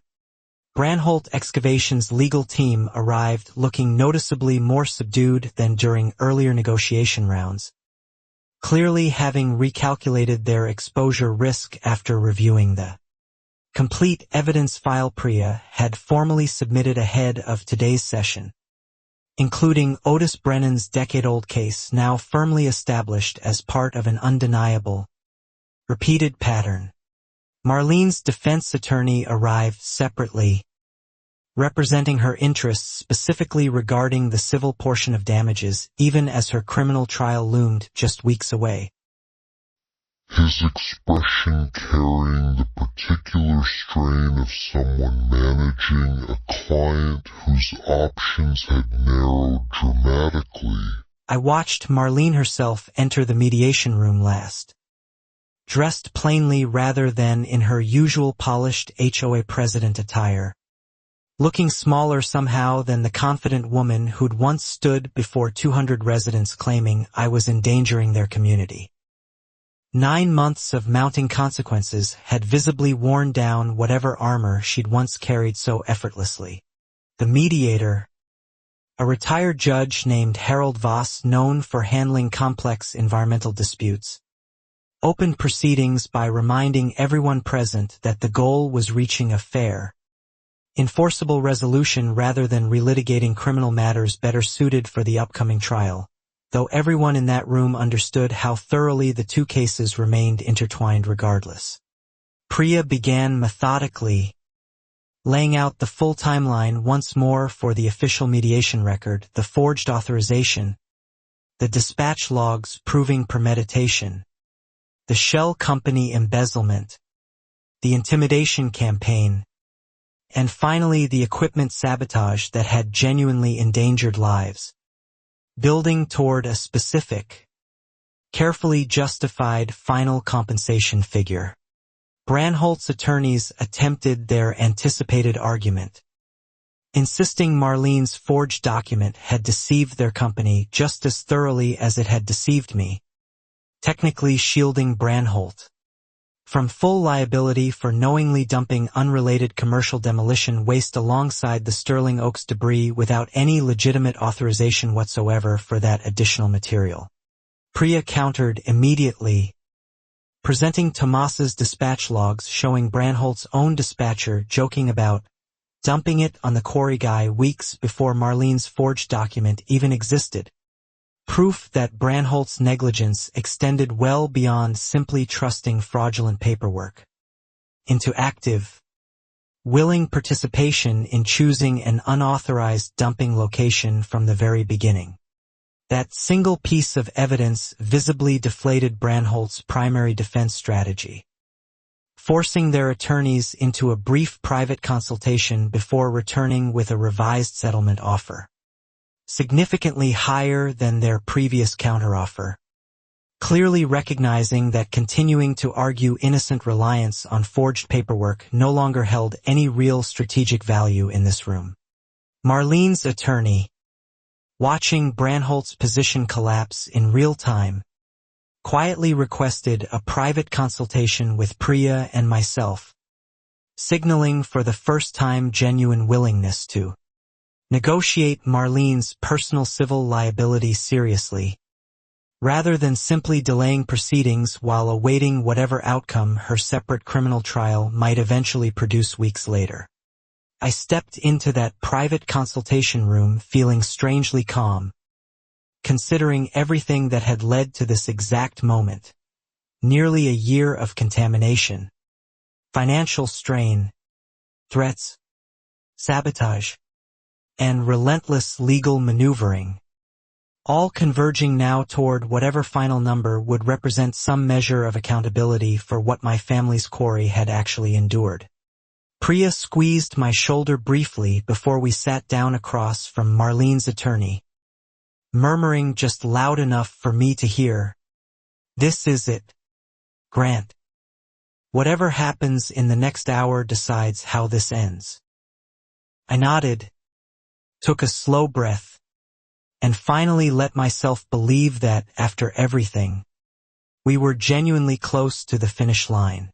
Marlene's attorney opened by offering a personal settlement of $1.5 million, contingent on Marlene avoiding any admission of direct responsibility for the equipment sabotage, hoping to separate her civil liability from the criminal case's most damaging allegations before her upcoming trial forced a far less favorable outcome entirely. Priya rejected that framing immediately, reminding everyone that Perry Holloway's confession already established Marlene's direct involvement in the sabotage regardless of what any civil settlement language claimed, and that any agreement attempting to obscure that fact would collapse immediately under scrutiny once her criminal trial proceeded on schedule.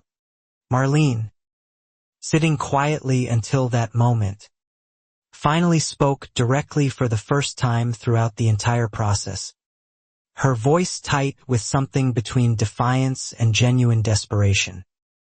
"I built that community for 9 years, she said. Nobody appreciated what it actually took to keep Sterling. I couldn't stay silent hearing that. "One mistake," I repeated back to her. 6,000 tons of contaminated debris on my father's land.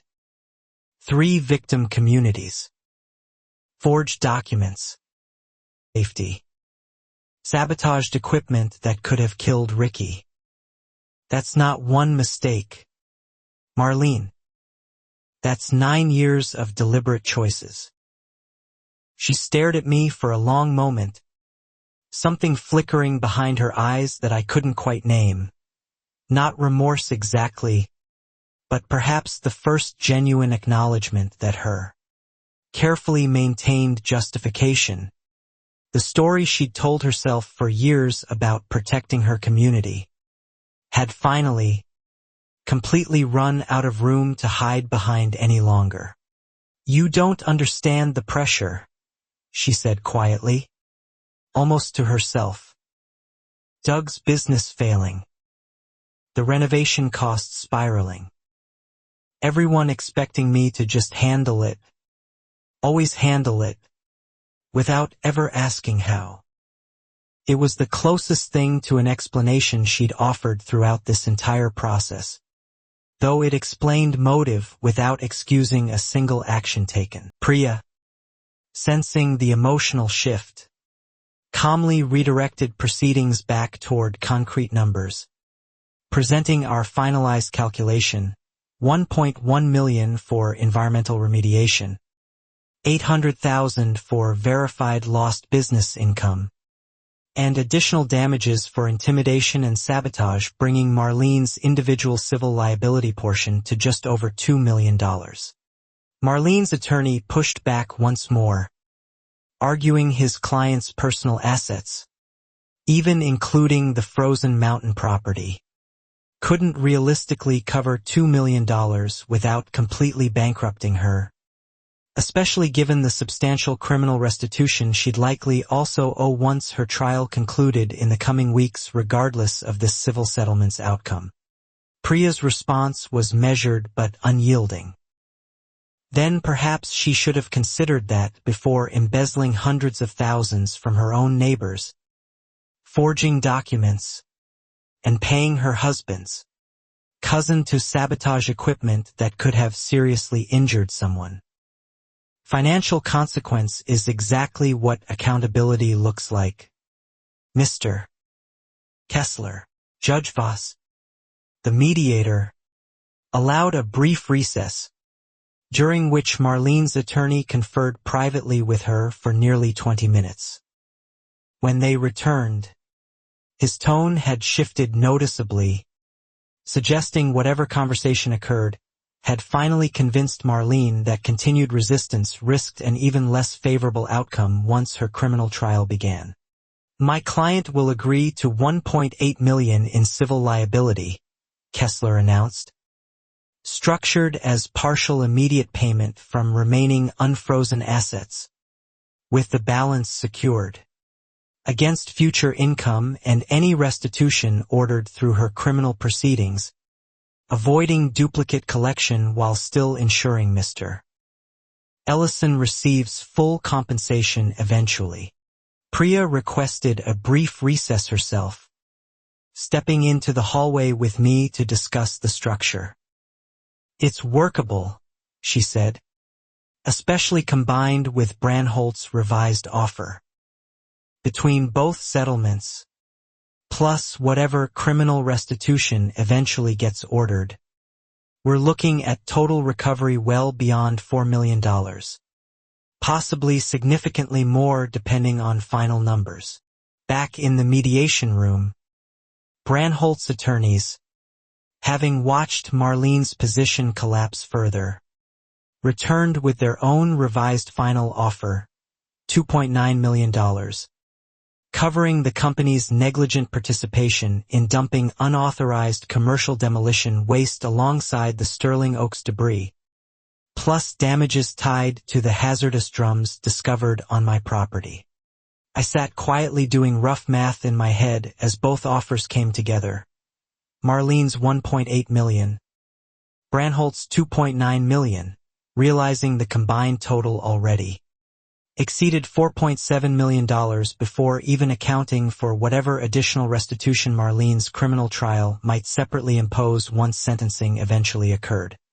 Judge Voss formally read both settlement terms into the mediation record, confirming Branholt Excavation would additionally fund the complete environmental remediation directly, separate from the cash settlement, ensuring my quarry's contaminated southern pit would actually be restored to usable condition rather than simply compensated for financially without any real physical recovery.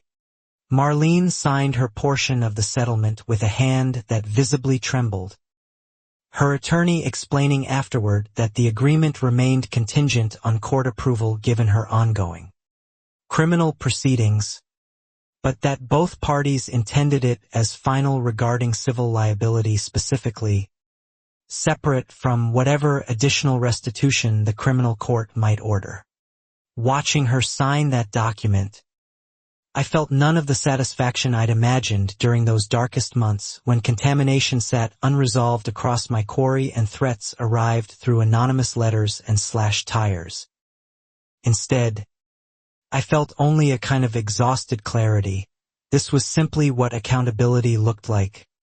Overdue and hard-won rather than triumphant. Branholt's legal team signed next, their settlement including not just the $2.9 million but a formal commitment to fund complete remediation directly through a licensed environmental contractor, with Sonia Alvarez's office overseeing compliance to ensure the work actually happened, rather than becoming another unfulfilled promise buried in paperwork. Priya reviewed every clause meticulously before allowing me to sign my own acceptance, making certain no hidden language could later reduce the settlement's actual value, or create loopholes either party might exploit once the immediate pressure of today's mediation session passed and normal legal maneuvering potentially resumed afterward. I signed my name slowly, thinking briefly about my father, about the northern ridge where his ashes remained scattered, about 11 employees who'd trusted me to protect their livelihoods throughout this entire ordeal, and about Maya, who deserved to inherit land that meant something beyond just contamination, threats, and a stranger's relentless greed. As mediation formally concluded, Marlene lingered briefly near the doorway, seemingly wanting to say something further, though whatever words she considered never actually left her mouth. She simply nodded once, almost imperceptibly, before her attorney guided her out, leaving behind a room that suddenly felt strangely quiet after months of relentless conflict. Priya and I stepped outside together into ordinary afternoon sunlight, and for a moment neither of us spoke, both absorbing the strange anticlimax of finally reaching resolution after everything that had happened. "It's not over yet," she reminded me gently. "Criminal trials still coming. But financially, Grant, you just secured your family's future." I called Ricky immediately with the news, hearing him exhale audibly through the phone before saying simply, "Your dad would be proud of how you handled all of this." It was a small comment, but it landed with unexpected weight, considering how many times over the past year I'd wondered whether I was handling any of it correctly at all. That evening, I drove out to pick up Maya, wanting to tell her myself rather than let her hear secondhand from Danielle. She listened carefully as I explained, in simplified terms, that the people responsible for hurting our quarry had finally agreed to make things right financially, though I kept the darker details about sabotage and threats appropriately vague for her age. "So we won?" she asked, and I found myself pausing longer than expected before answering honestly. "We got justice," I told her. "Winning feels different than I expected. Mostly it just feels like finally being able to breathe normally again." She considered that answer seriously, then simply hugged me, which somehow said everything else that needed saying. News of the settlement spread through Sterling Oaks within days, Frank telling me residents were openly discussing the staggering total figure, unable to fully process how their once trusted HOA president had orchestrated a scheme costing multiple victims collectively well over $5 million across contamination, fraud, and years of undetected embezzlement. Sonia Alvarez called to confirm remediation work would begin within 30 days. Branholt's contracted environmental team already scheduled to remove contaminated soil, treat affected groundwater, and restore my southern pit to a condition suitable for eventual gravel operations again, likely within 8 to 12 months depending on how thoroughly contamination had actually spread. I walked that contaminated section alone one final evening before remediation crews arrived, trying to picture it restored, imagining my father's reaction to seeing his quarry weaponized. This way by someone determined to profit from other people's trust and vulnerability. Then imagining, with more hope than certainty, what rebuilding might eventually look like. Otis Brennan called personally to thank me, explaining that my willingness to fight publicly had finally given his own decade-old case renewed legal attention, with Priya offering to help connect him with an attorney willing to pursue his own overdue compensation now that Holloway Logistics' broader pattern had become undeniable public record. Walter Higgs, still serving as an unofficial advisor helping restructure Sterling Oaks governance, told me the interim board had unanimously approved new transparency requirements, specifically designed to prevent any future leader from accumulating the kind of unchecked authority Marlene had exploited for nearly a decade before anyone successfully challenged her. Elena Cho organized a small neighborhood dinner celebrating the settlement, inviting Ricky, Frank, Walter, Priya, and myself, a strange but genuinely warm gathering considering how thoroughly this entire ordeal had begun with contamination and threats before somehow ending with unexpected community solidarity among people who'd barely known each other a year earlier. Curtis Vance's development company quietly folded its regional operations shortly afterward. Several other property owners reportedly coming forward once news spread, questioning whether his aggressive lowball offers on distressed land near troubled HOA communities represented a broader pattern worth investigating separately. Though nothing conclusive ever formally connected him criminally to Marlene's specific scheme. Doug Cutler's cooperation agreement was finalized officially, guaranteeing reduced personal charges in exchange for testimony that prosecutors called instrumental in establishing the complete financial trail connecting Holloway Logistics to Marlene's personal enrichment across nearly a decade of quiet, methodical embezzlement from her own trusting community and beyond it. I received a formal letter from the district attorney's office confirming Marlene's criminal trial date remains scheduled despite the completed civil settlement, explaining that criminal accountability and civil compensation operated entirely separately under state law, meaning Marlene still faced substantial prison time regardless of whatever financial restitution she'd already agreed to provide me. Priya explained the practical reality clearly. Civil settlement secured my financial recovery immediately, while criminal proceedings would determine additional restitution alongside actual punishment. Potential prison time reflecting the severity of fraud, embezzlement, witness intimidation, evidence tampering, and conspiracy to commit sabotage that could have seriously injured or killed someone. The weeks leading toward Marlene's criminal trial passed with a strange, unfamiliar calm settling over my life for the first time in nearly a year. Remediation crews worked steadily on my contaminated southern pit. My remaining business contracts slowly returned once word spread that the environmental situation was being properly, professionally resolved. Maya's weekends returned fully to normal, filled with monster movies, terrible attempts at teaching her to identify rock types along the quarry's edge, and the ordinary, comfortable boredom of regular family life that had felt impossibly distant during the darkest months of contamination, threats, and relentless legal maneuvering against Marlene's escalating desperation. I hired back the 2 part-time workers I'd been forced to lay off, watching them return to familiar routines with visible relief. A small but meaningful sign that the business my father built decades earlier would genuinely survive this entire ordeal, rather than becoming another casualty of someone else's calculated greed and manipulation.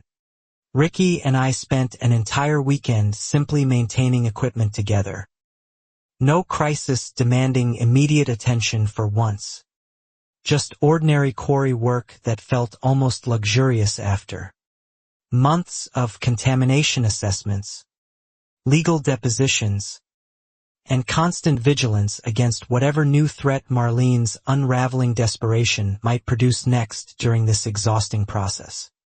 Frank Ostrowski mentioned, almost offhandedly one afternoon, that Sterling Oaks residents had started referring to the entire scandal simply as Marlene's mess, a phrase that somehow captured both the scale of destruction she'd caused and the community's slow, collective process of reclaiming their own narrative from someone who'd controlled it for far too long. Priya finalized paperwork ensuring Branholt's remediation funding remained legally enforceable regardless of any future corporate restructuring or bankruptcy attempts, closing a loophole she'd seen exploited. In other environmental cases where responsible companies later avoided cleanup obligations through convenient financial reorganization after settlements were technically already signed and finalized, I found myself, for the first time in almost a year, actually sleeping through entire nights without checking security camera footage or replaying worst-case scenarios about what Marlene's increasingly desperate behavior might produce next. The quiet felt earned rather than merely lucky, built from months of documentation, patience, and refusing to fold under pressure. Then, finally, Marlene Cutler's criminal trial began, drawing regional media attention given the scandal's remarkable scope. 3 victim communities, nearly $1 million in embezzled funds, forged documents, witness intimidation, and conspiracy to commit sabotage, everything converging now toward a public reckoning 9 months in the making.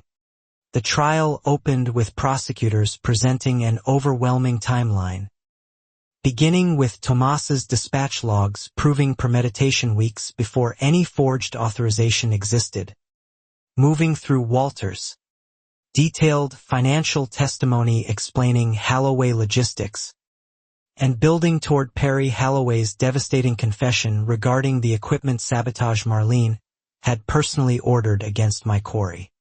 I testified on the trial's 3rd day, describing plainly what I'd witnessed since those first trucks arrived, the contamination, the forged signature, the financial strain, the anonymous threats, and finally the sabotaged equipment that could have seriously injured Ricky.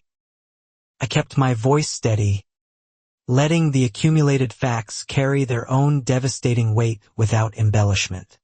Marlene's defense attorney attempted cross-examination focused on suggesting I'd exaggerated damages for financial gain. But Priya's meticulous documentation left little room for that argument to gain any real traction, especially once the jury had already heard Otis Brennan's corroborating testimony about his own decade-old, remarkably similar experience with HOA logistics. Doug Cutler's testimony proved particularly damaging, describing in methodical detail exactly how HOA logistics functioned, how renovation disposal payments flowed through the shell company, and how nearly $90,000 had specifically covered Marlene's personal credit card debt. Testimony delivered with the flat, resigned tone of a man finally accepting his marriage's complete collapse. Elena Cho testified about the anonymous threatening letter she'd received, while Walter described the slashed tires outside his home, both witnesses connecting their intimidation directly to timing that closely followed their cooperation with investigators, painting a clear pattern of retaliation that extended well beyond simple financial fraud into genuine, calculated harassment. Perry Holloway's recorded confession played for the jury, his voice audibly nervous describing how Marlene had paid him cash specifically to loosen bolts on my crusher machine, insisting she'd only wanted to scare Grant into backing off, an explanation that did little to soften the genuine danger that sabotage had actually represented to anyone operating that equipment. Marlene took the stand herself on the trial's 8th day, attempting one final version of her narrative, that she genuinely believed she was protecting Sterling Oak's finances, that the dumping had been a desperate cost-cutting measure rather than deliberate theft, and that she'd never intended anyone real harm throughout this entire escalating situation. The prosecutor's cross-examination systematically dismantled that narrative, walking Marlene through her own text messages instructing Reg Dawes to find damaging information, her attempted asset transfer to her sister, her late-night attempt to remove evidence from HOA filing cabinets, and finally Perry's direct testimony regarding the sabotage payment she'd personally arranged. By the time Marlene left the witness stand, her composed public persona had entirely dissolved, replaced by something closer to raw, exhausted defeat. Several jurors, according to Frank, who attended every session, exchanged visibly skeptical glances throughout her testimony, unconvinced by explanations that increasingly contradicted the mountain of documented evidence against her. Closing arguments stretched across most of a final day, prosecutors methodically summarizing 9 years of pattern behavior across 3 victim communities, while Marlene's defense. Attorney argued for leniency based on her previous community contributions, a framing that felt increasingly hollow given everything the jury had already heard about her actual conduct. The jury deliberated for just under 6 hours before returning a verdict.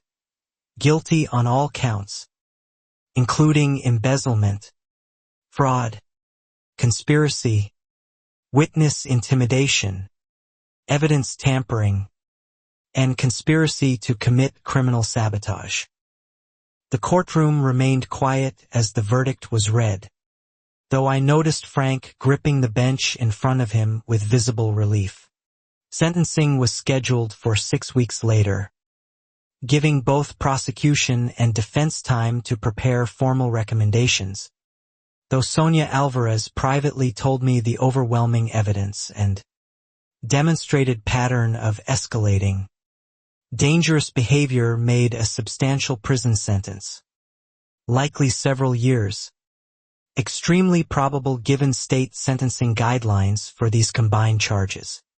Doug Cutler received a significantly reduced sentence for his cooperation, primarily probation and mandatory restitution payments, a resolution that felt appropriately proportional given his role, facilitating rather than orchestrating Marlene's scheme, though Priya noted his continued financial obligations toward victims would likely follow him for years regardless of any reduced prison exposure.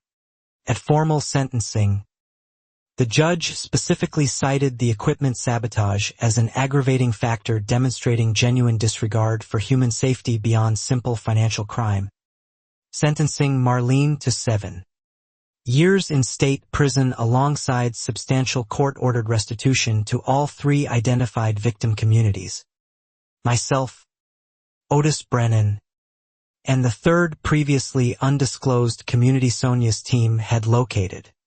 I sat in the courtroom gallery as that sentence was read, feeling a complicated mixture of relief and something quieter, almost hollow. 9 months of contamination, threats, financial strain, and genuine danger to Ricky's safety, finally acknowledged formally by a legal system that had, admittedly, taken far too long to fully intervene.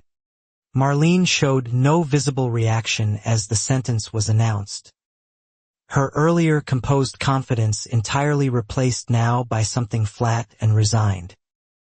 As bailiffs led her from the courtroom, she glanced briefly toward where I sat, though whatever expression crossed her face in that moment revealed nothing I could confidently interpret as remorse.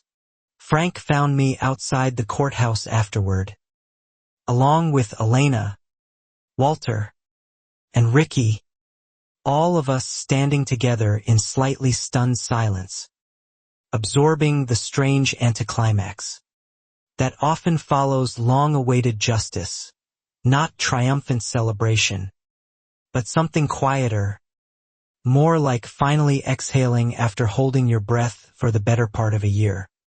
Priya finalized the complete accounting over the following weeks. My civil settlement from Marlene at $1.8 million, Branholt's settlement at $2.9 million plus fully funded remediation, and court-ordered criminal restitution from Marlene's remaining assets, adding an additional $300,000 once her frozen properties were formally liquidated. Combined across every settlement, restitution order, and recovered asset, my total financial recovery reached just over $6 million, a figure that, 9 months earlier, would have seemed impossible to imagine while standing in my ruined southern pit watching unmarked trucks unload debris across land my father had spent decades building into something meaningful. Otis Brennan finally received overdue compensation for his decade-old case as well, Priya's referral connecting him with an attorney who secured a settlement reflecting the true value of what HOA Logistics had originally stolen from him. A small but genuinely meaningful correction to a wrong that had gone unaddressed for far too many years. The 3rd, previously undisclosed victim community, having watched my case unfold publicly, came forward formally once Marlene's conviction became public record, pursuing their own overdue restitution with considerably more confidence than they'd possessed years earlier, when confronting an apparently untouchable, well-connected HOA president had seemed entirely futile and hopeless. Sterling Oak's interim board formally finalized new governance rules preventing any future leader from wielding unchecked emergency authority, requiring transparent, documented votes for any significant financial decision. A structural change Walter told me he considered Marlene's one unintentional, genuinely positive legacy after nearly a decade of otherwise damaging, self-serving leadership.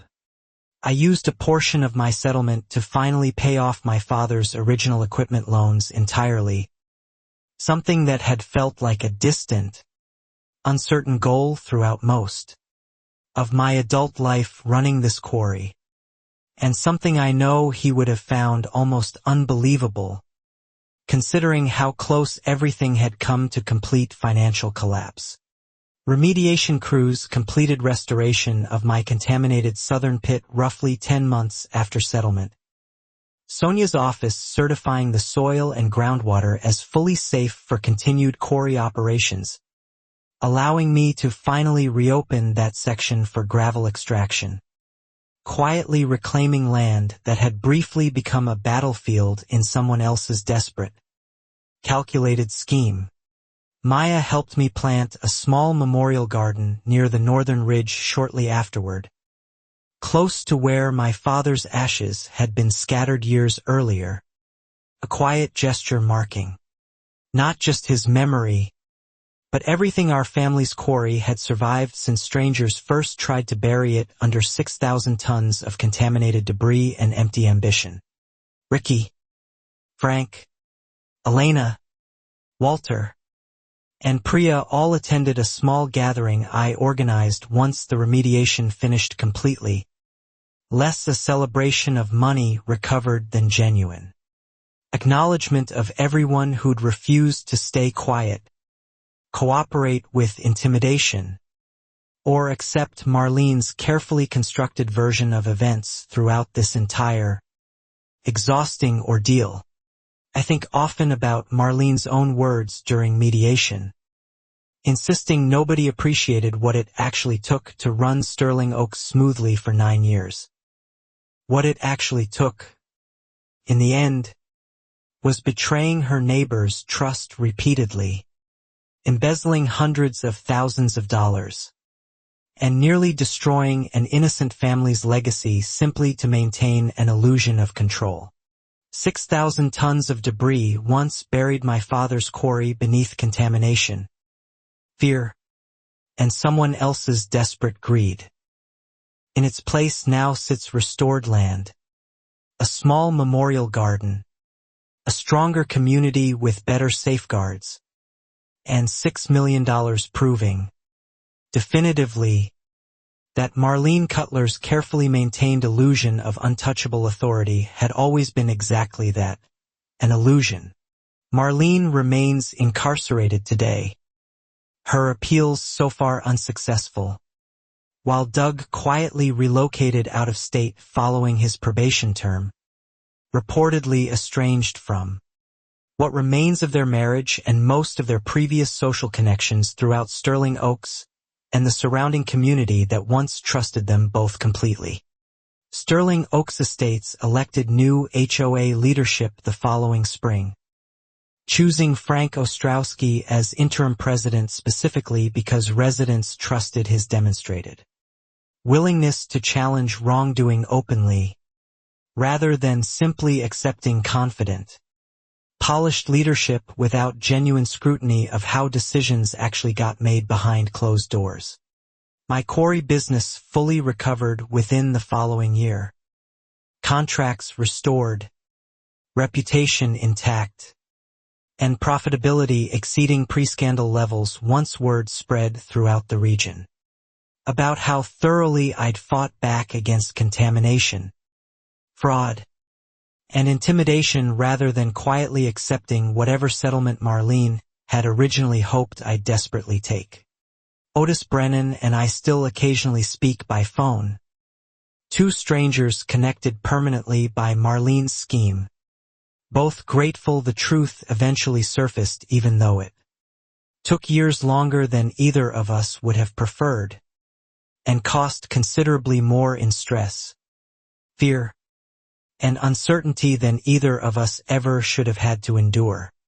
Maya, now 11, has started genuinely enjoying quarry work alongside Ricky and me on weekends, occasionally joking that she wants to run Ellison Stone and gravel herself someday, a thought that fills me with quiet, genuine pride every single time she mentions it.